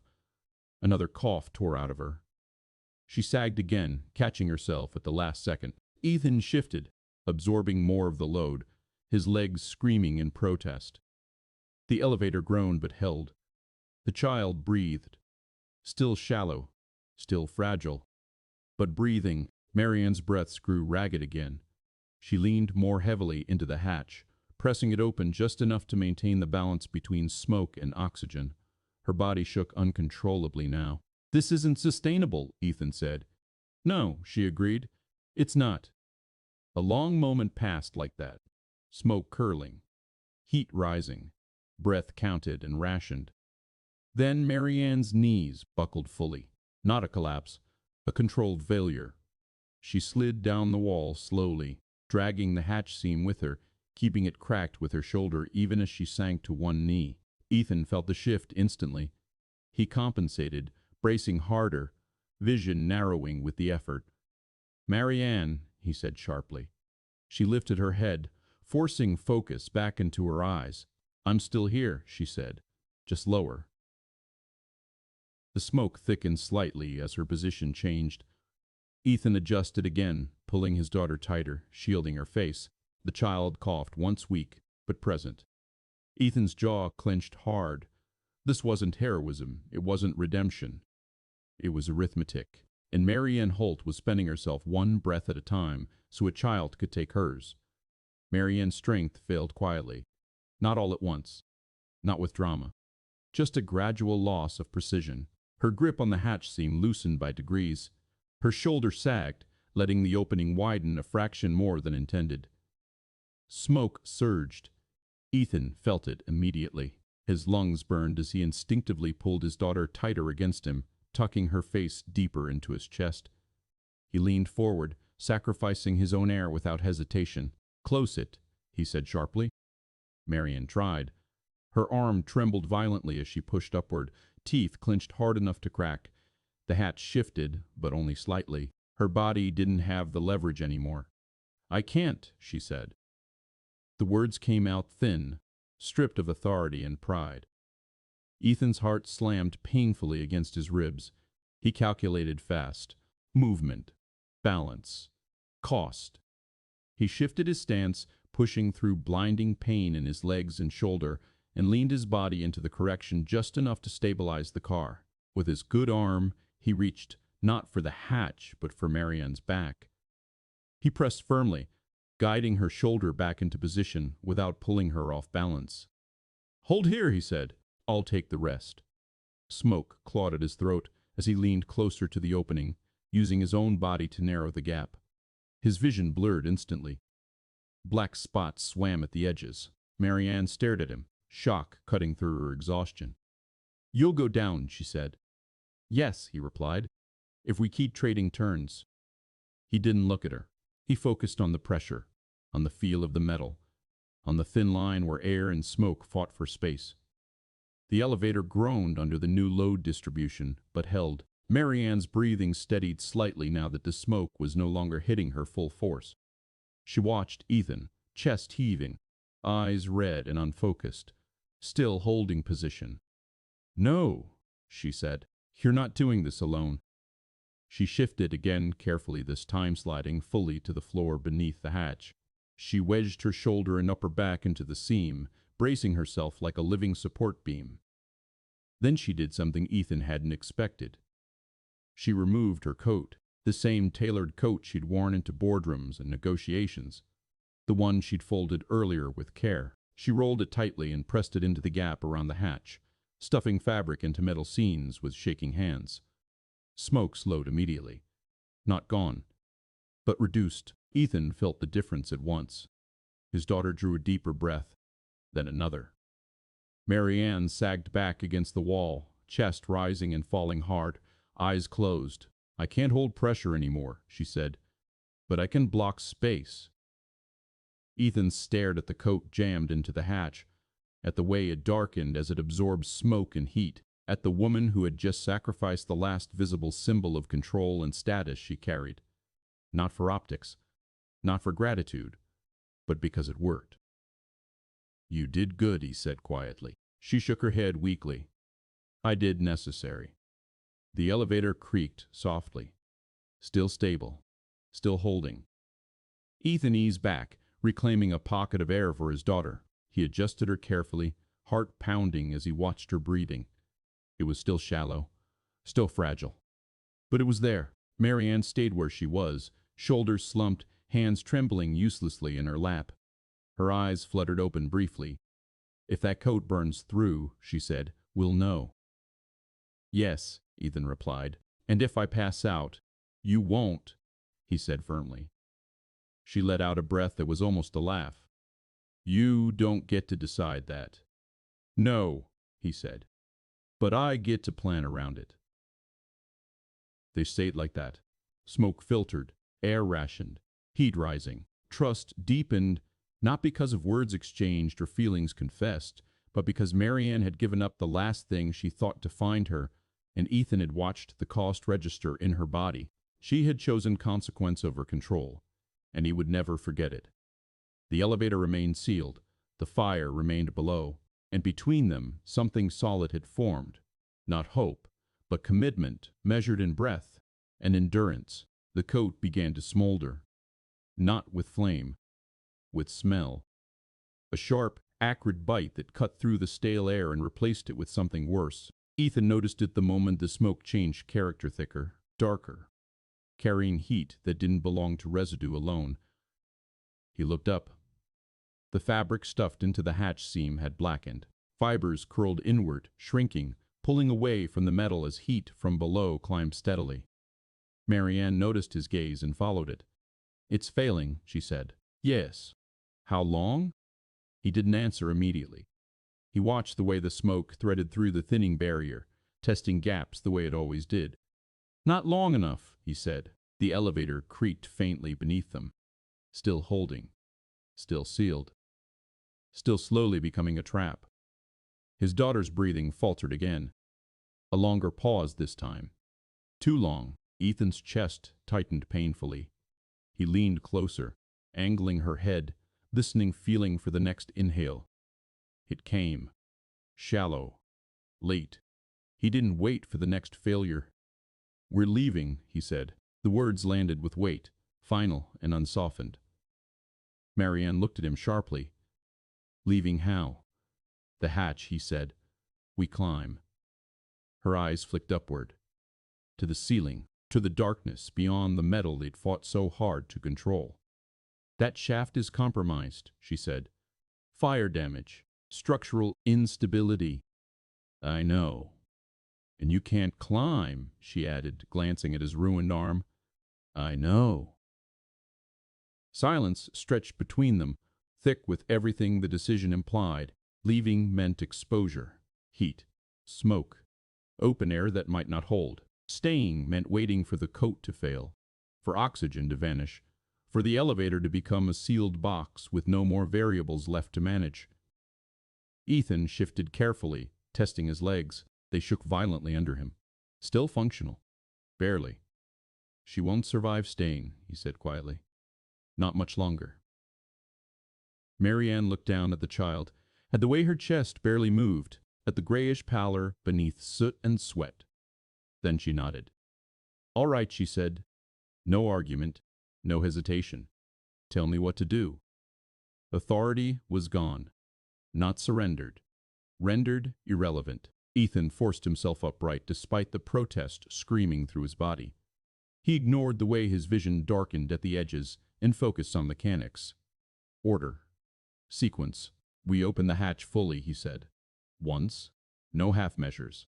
That floods us with smoke." "Yes." "And heat." "Yes." She waited. Trusted there was more. "We move immediately," he continued. "No stopping. No adjusting once we're out." Marianne swallowed. "Out to where?" "The shaft wall," he said. "There should be service rails. Emergency ladders." "And if there aren't?" "Then we improvise," he replied. The elevator groaned softly, as if reacting to the decision forming inside it. Ethan shifted his daughter carefully, repositioning her higher against his chest. He tore a strip of fabric from the inside of his shirt with his teeth and wrapped it gently over her mouth and nose, layering it thicker this time. Marianne watched closely. "She goes first," he said. Her head snapped up. "No." "Yes." "You can't lift her." "I don't have to," he said. "You will." The words settled heavily. Marianne stared at him, at his arm, at his legs shaking beneath him. "You won't make it out if you go last," she said. He didn't deny it. "You won't make it out if she doesn't," he replied.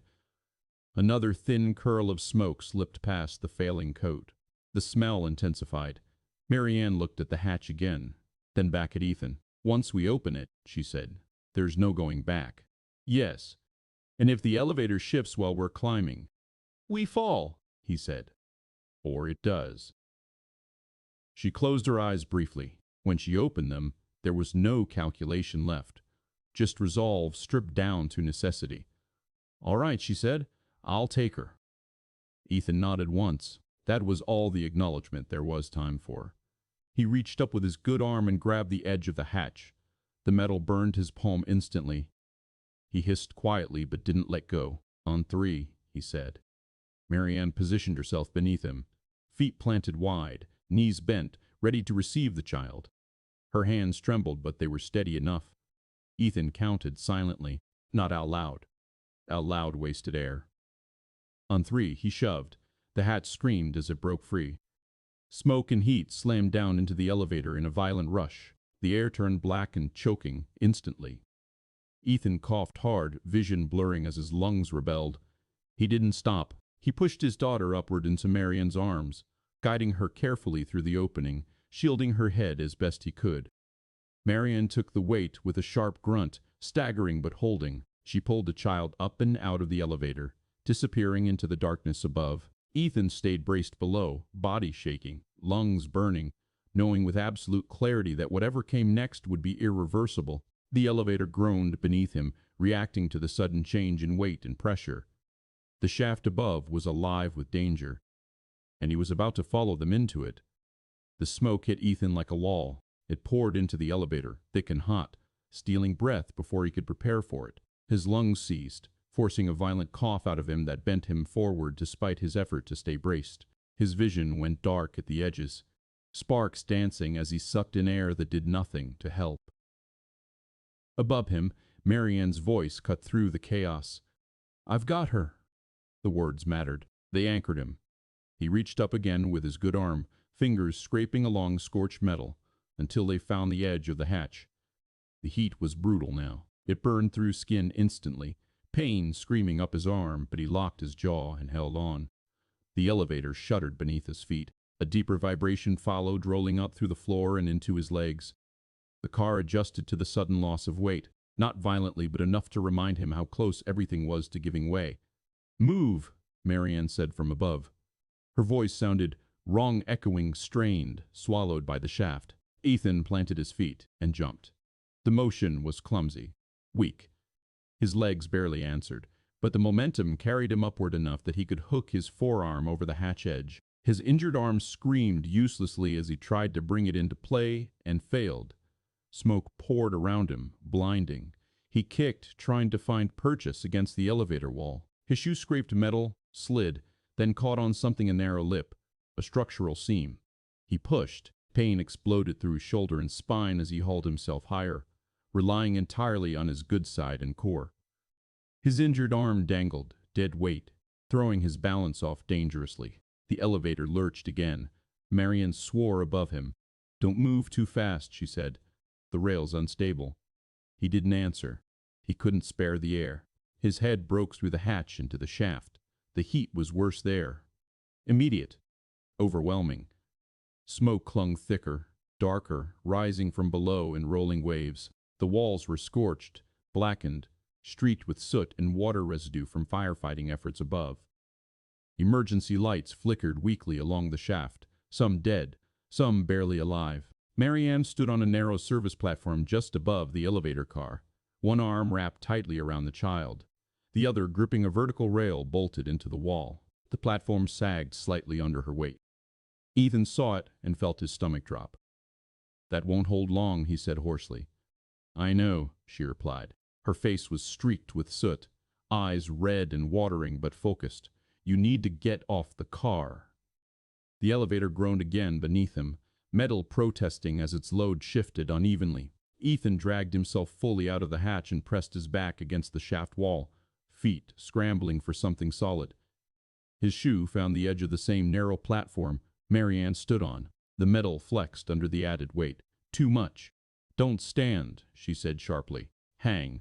He nodded once and shifted immediately, gripping the vertical rail with his good hand and letting his legs dangle. His injured arm swung uselessly, sending another wave of dizziness through him.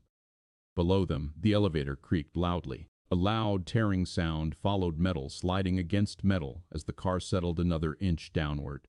Ethan felt the vibration through the rail and into his bones.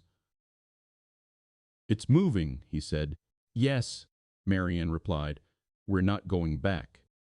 Smoke surged upward again, thicker now, forcing Marianne to turn her face away to shield the child. She pressed the girl's face into her shoulder, fabric covering her mouth and nose. The child made a faint sound. Still alive. Still breathing. Ethan tightened his grip on the rail, knuckles white, arms shaking violently. Every second here was a gamble. The platform creaked ominously beneath Marianne's boots. "We have to go up," she said. Ethan looked up the shaft. Darkness. Smoke. Flickering lights. No clear ladder. Just rails, brackets, damaged steel, and long vertical distance. "How far to the next landing?" he asked. "I don't know," she replied honestly. He nodded. That was enough. "Stay close to the wall," he said. "Move only when I say." She didn't question it. Authority was gone. Plans were gone. All that remained was coordination under fire. The elevator groaned one last time beneath them, then dropped another inch with a violent scrape. The sound echoed up the shaft like a warning shot. Ethan pulled himself closer to the wall, breath burning, muscles shaking, knowing with absolute clarity they had crossed the point of no return. The elevator dropped again. Not far. Just enough. The sound tore through the shaft metal sliding, cables protesting, the car settling lower into damage it was never meant to touch. The vibration traveled straight through the rail. Ethan clung to, into his teeth, into his spine. The platform shuddered. Marianne tightened her grip on the child and pressed herself flatter against the wall, boots scraping for better footing. The rail flexed under her hand, not breaking, but reminding them it could. Ethan didn't look down. He knew it was there. Smoke surged upward in a thicker wave, hot and choking. It filled the shaft faster now, drawn upward by heat currents from below. The air burned his lungs with every breath. He pulled his face closer to the wall, searching for the thinnest pocket of air. "Wait," he said. Marianne froze instantly. The platform creaked again as the elevator below shifted, then stilled. The noise faded, replaced by a tense, fragile quiet, broken only by the hiss of smoke moving past them. Ethan counted silently, not seconds, movements. The rail steadied, the vibrations settled.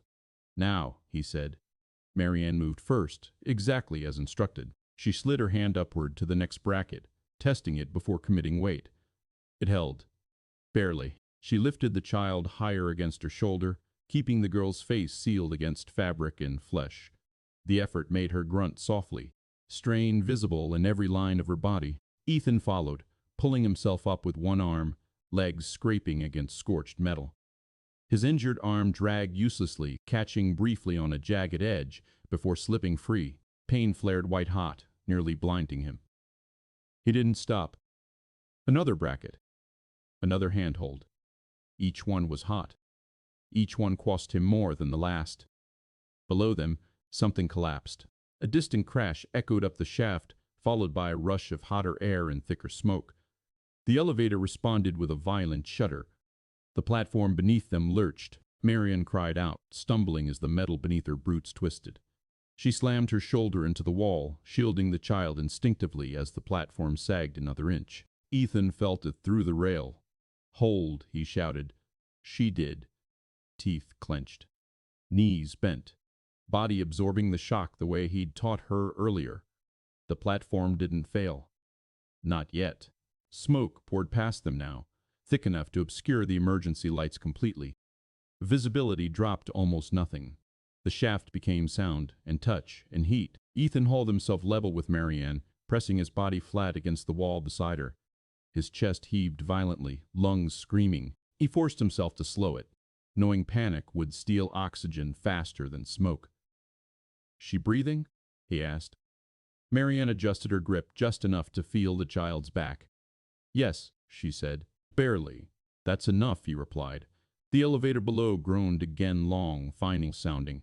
The sound carried resignation in it, a system losing the argument with gravity. Ethan looked up into the dark shaft above them. There was no clean path, no ladder waiting, no clear landing in sight. Just more damaged structure, more heat, more uncertainty. Every move upward would cost something permanent. Strength, skin, breath. He looked at Marianne. She met his gaze through smoke and shadow. Eyes burning, face stripped of everything except focus. No authority left, no pride, no illusion that this could be controlled. Only partnership. "I won't drop her," she said. "I know," he replied, "and I won't outrun you." He nodded. "Good." Below them, the elevator shifted again lower, deeper, settling into a place it would not leave. They did not look back. Ethan reached for the next bracket and pulled himself upward, muscles shaking, body protesting every inch. Marianne followed, one careful movement at a time. The child held between them like the last fragile thing worth protecting. They climbed into heat, smoke, and instability with no guarantee of ground ahead. No rescue in sight. No systems left to trust. Only the agreement they had made without speaking. Forward was the only direction left. The shaft opened into something worse. Not relief, not safety. Just a different kind of threat. Ethan felt it the moment his hand closed around the edge of the damaged service floor above them. The metal was warped, edges sharp. Heat baked into it so deeply it radiated upward. He hauled himself onto it with a hoarse grunt, collapsing onto one knee as his legs finally gave something back pain. Shaking, delayed obedience. Marianne followed seconds later. She didn't climb so much as drag herself up. boots scraping, breath ragged, the child still locked against her chest. She rolled onto her side and lay there for a moment, unmoving except for the harsh rise and fall of her shoulders. Smoke hung low here, thinner than below but still present. It drifted along the ceiling and pooled near the floor, gray and restless. Emergency lights flickered weakly along the corridor, some crushed, some dangling, casting uneven shadows across fire-blackened walls. The floor itself was unstable. Cracked concrete, melted fixtures, water pooled in shallow depressions, still warm, steaming faintly where heat rose through it. Every step would matter here. Ethan forced himself upright, leaning heavily against the wall. His injured arm was useless now, swollen and hanging at a wrong angle. Pain pulsed through him in slow, sickening waves. He tested his legs. They answered. Barely. Marianne pushed herself up into a sitting position, adjusting the child carefully. The girl's head lolled against her shoulder. Her breathing was shallow but present. "She's alive," Marianne said, voice raw. "Yes," Ethan replied, "but she's fragile." Marianne nodded. Her hands shook as she shifted the child's weight. Soot streaked her face. Her hair clung damply to her neck. "I can't carry her much longer," she said. Ethan didn't argue. He scanned the corridor instead. Smoke damage intensified further down. Part of the ceiling had collapsed, blocking half the passage. Exposed wiring hissed faintly where water met electricity. Fire had passed through here recently. "And it could come back." "We don't rush," he said, "but we don't stop." Marianne looked at him, at the way he stood despite his arm, despite his legs trembling visibly. "You can barely walk," she said. "I can walk," he replied, "just not fast." She tightened her grip on the child. The cost of the elevator was written on both of them now. In blood soaking Ethan's sleeve, in the way Marianne's posture sagged, stripped of reserve. Somewhere above them, a distant thud echoed heavy, mechanical. Not collapse. Something else. Marianne's head snapped up. "That could be response," she said. "Could be," Ethan agreed. "Not certainty. Not yet." Rescue felt closer now. Tangible enough to hurt. Close enough that every mistake here could still take it away. Ethan took his first step forward into the corridor. His knee buckled slightly. He caught himself against the wall, breathing through the pain. Marianne adjusted her pace immediately, matching him without being told. Partnership now wasn't about crisis. It was about endurance after it. The corridor stretched ahead of them, damaged, unstable, still hostile. And survival was no longer about escaping a box of steel. It was about crossing what fire had already claimed, one compromised step at a time. They moved slowly, not because they wanted to, because speed would have punished them immediately. Ethan led by inches, testing each step before committing weight. His boots slid slightly on wet concrete, soot mixing with water into a slick film that offered no forgiveness. He kept his shoulder against the wall, using it as a guide and a brace. His injured arm bounced uselessly at his side, every movement sending dull shocks through his chest and neck. Marianne stayed half a step behind him. She adjusted constantly, shifting the child's weight from one hip to the other, tightening her hold when the girl's head sagged too far. Her arms trembled openly now. The strain was no longer something she could hide. They passed a collapsed section of ceiling. Twisted metal hung low, edges glowing faintly where heat still radiated. Ethan paused, scanning for a path through that wouldn't force them to duck too low or step too wide. "Watch your footing," he said. Marianne nodded, eyes fixed on the floor. She stepped where he stepped, avoided what he avoided. The corridor narrowed beyond the collapse, walls blackened and blistered. The smell of smoke intensified again, mixed with wet ash and burned plastic.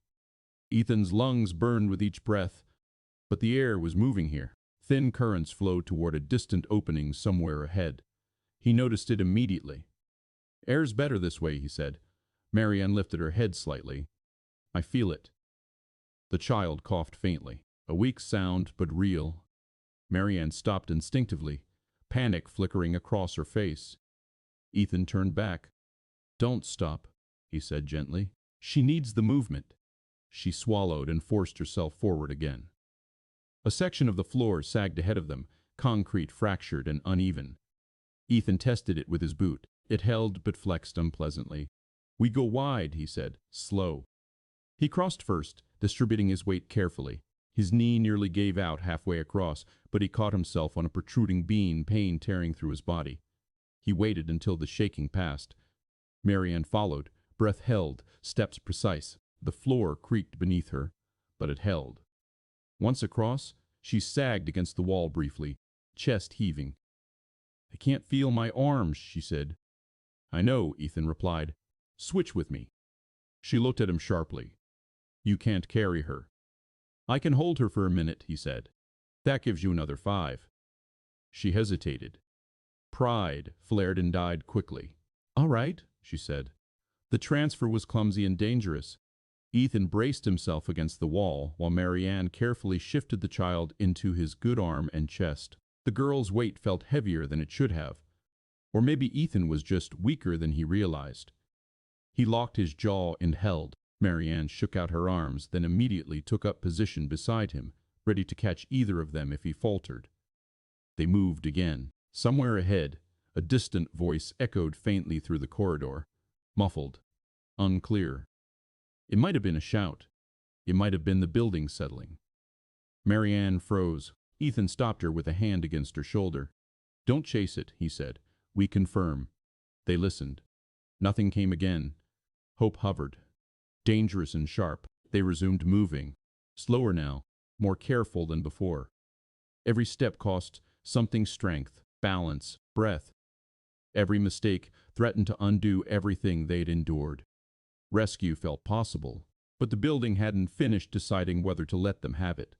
Ethan's strength thinned faster once the child was in his arms. He felt it almost immediately, the way his balance shifted, the way his legs no longer corrected automatically. His injured arm burned uselessly against his side, forcing his back and core to compensate. Each step sent a ripple of pain through him that he could no longer ignore. Marianne saw it. She moved closer without being told, one hand hovering near his back, ready to steady him if he faltered. She didn't touch him unless she had to. Touch changed balance.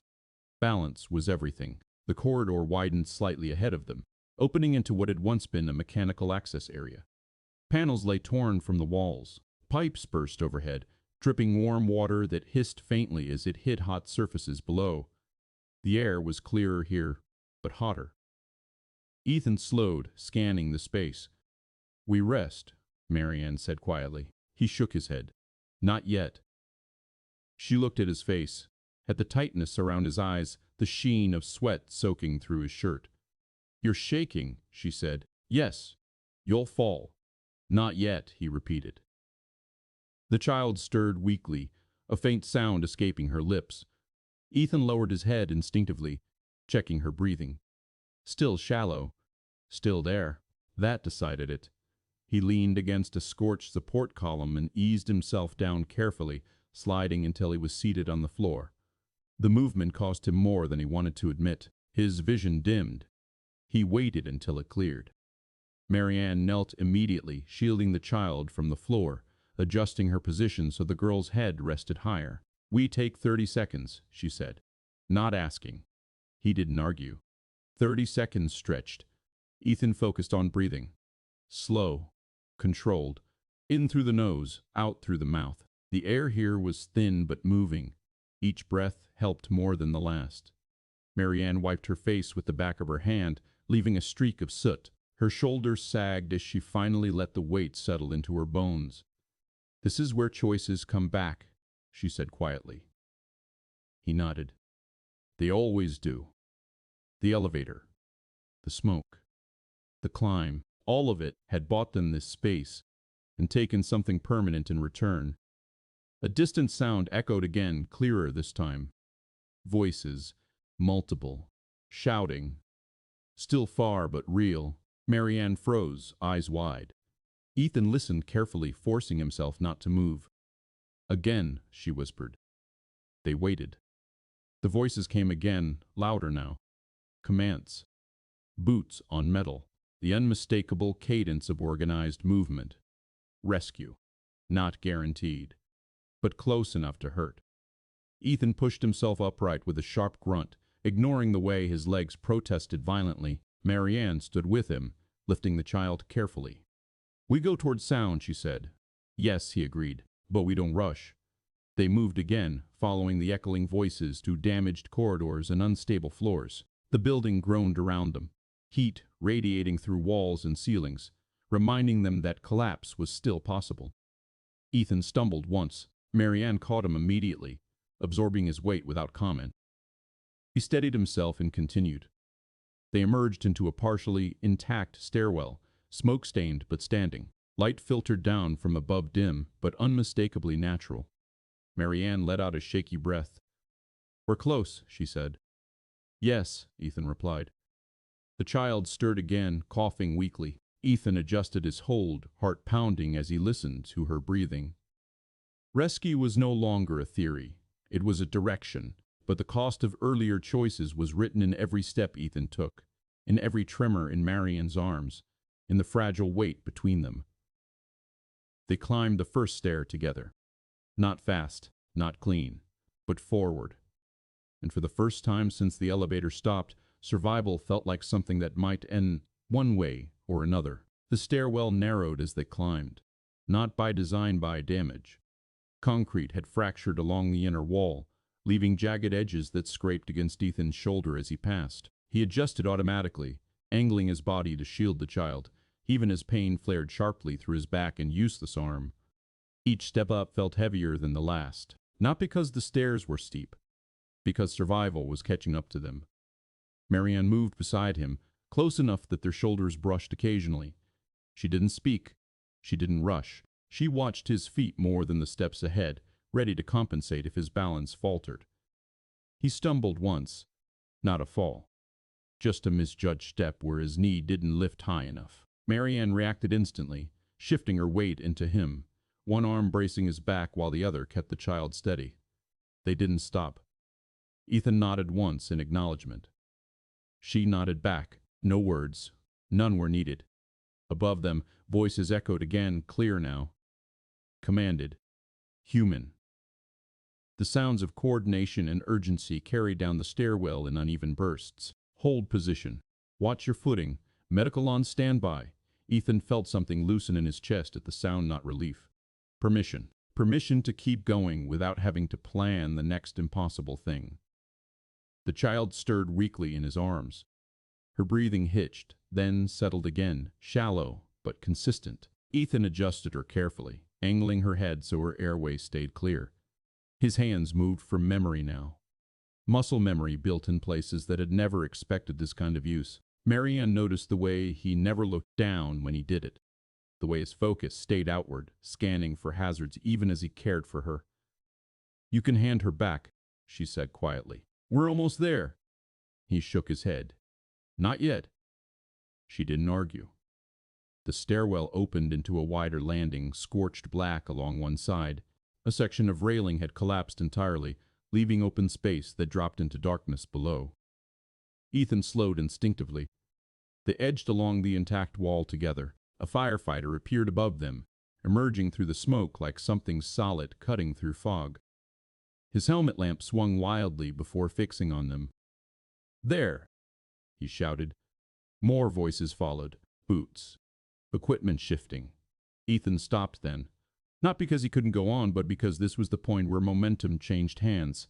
Two responders reached them quickly, one kneeling immediately to assess the child, the other steadying Ethan as his legs finally gave out. He sank to his knees, still holding her until gloved hands replaced his grip with practiced care.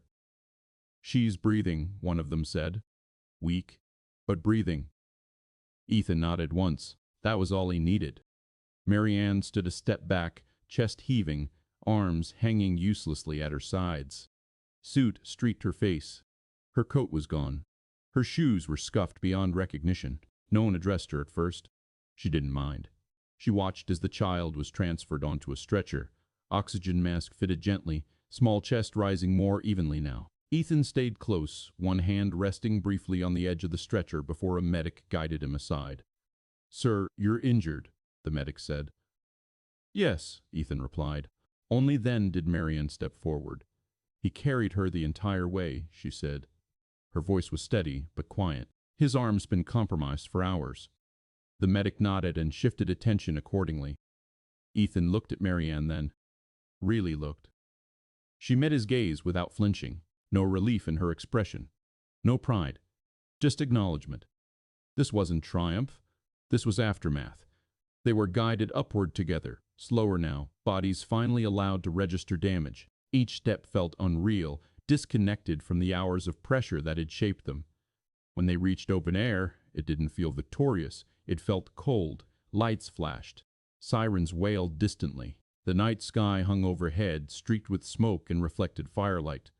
Paramedics moved with purpose, voices overlapping, hands directing. Ethan sat heavily on the curb where they placed him. Oxygen mask pressed to his face. His injured arm was splinted quickly, efficiently.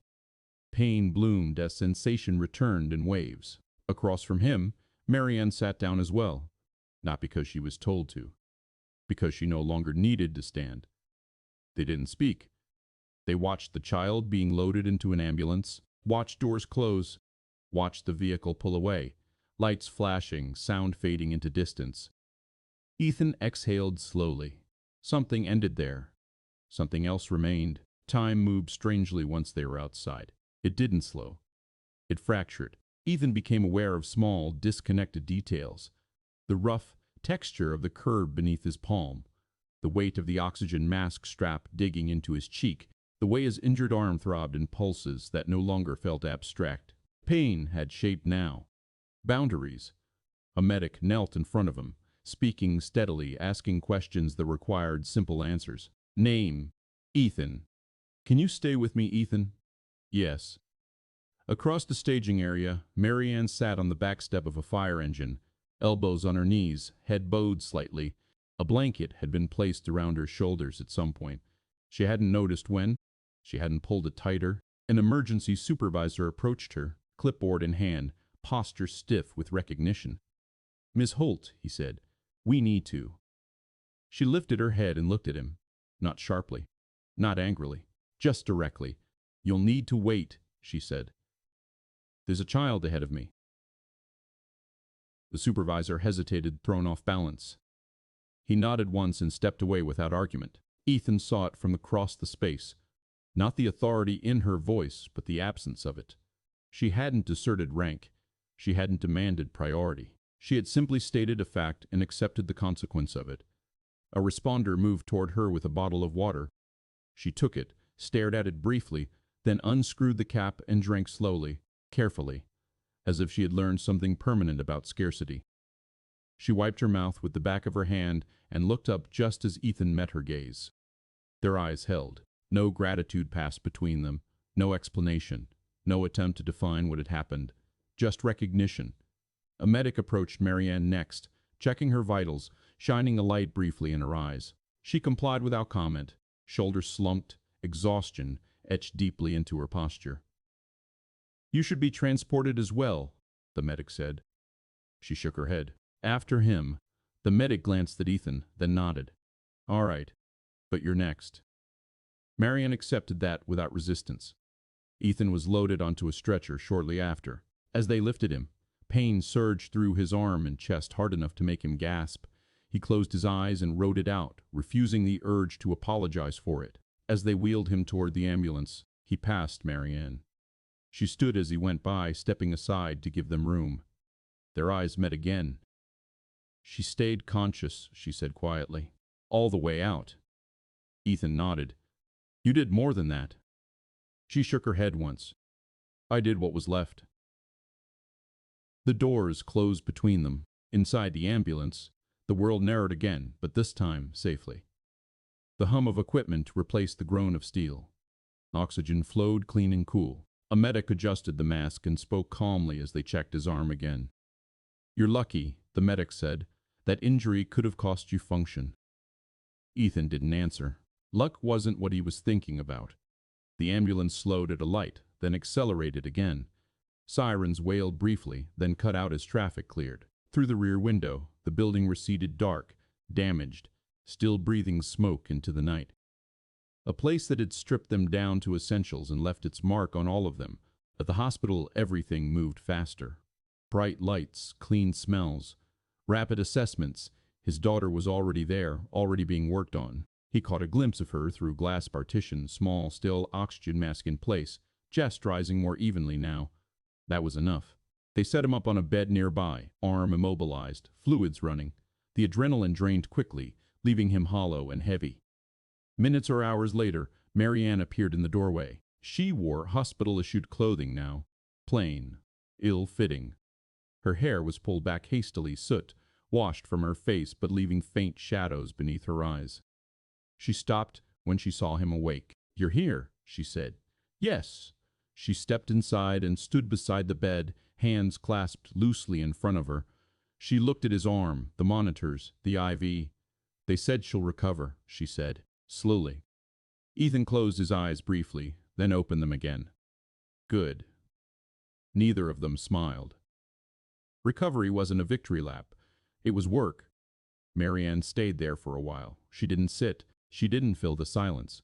She simply stayed until a nurse came to adjust equipment and gently suggested she rest. Before she left, she looked back at him. "Nothing goes back to what it was," she said. "No," Ethan replied. She nodded. Acceptance, not regret. And then she was gone. The room settled into quiet again, not the crushing silence of the elevator, but the kind that allowed breathing to happen without effort.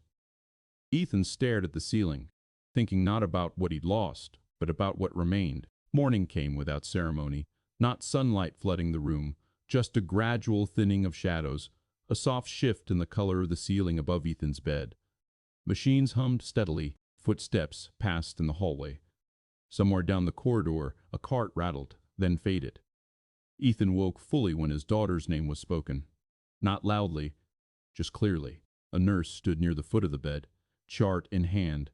"She's asking for you." His body responded before his thoughts did.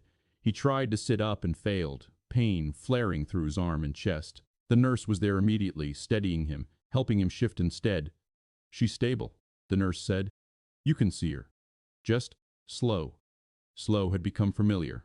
They wheeled him down the hall, past rooms filled with strangers at different stages of aftermath. Some slept, some stared, some cried quietly into pillows. Survival wore different faces here. His daughter lay in a small room near the nurse's station. Oxygen still hissed softly at her side, but her color was better now. Less gray, more human. Her eyes opened when he entered. "Daddy," she said. He exhaled a breath he hadn't realized he was holding. "I'm here," he replied. She reached for him weakly.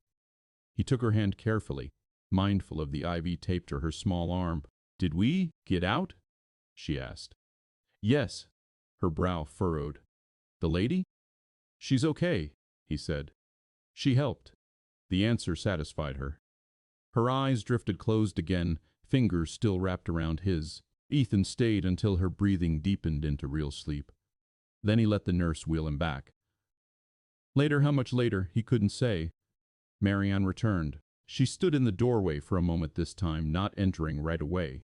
She looked different in daylight. Smaller, not diminished, just unarmored. The lines around her eyes were deeper now, etched in by fatigue rather than age. She stepped inside quietly. "They moved her out of ICU," she said. "She'll need monitoring, but she's improving." Ethan nodded. "Thank you." "For what?" she asked. "For staying," he replied. She accepted that without deflection. She took the chair beside his bed and sat. Not stiffly, not formally, just enough to rest. "I won't pretend this didn't change things," she said after a while.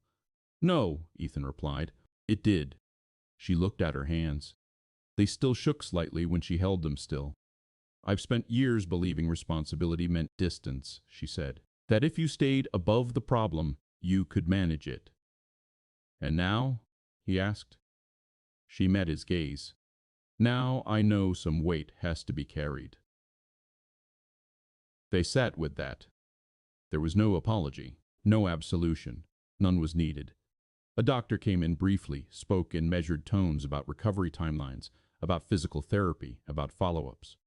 Ethan listened. Marianne listened harder, asking questions he didn't have the energy to form.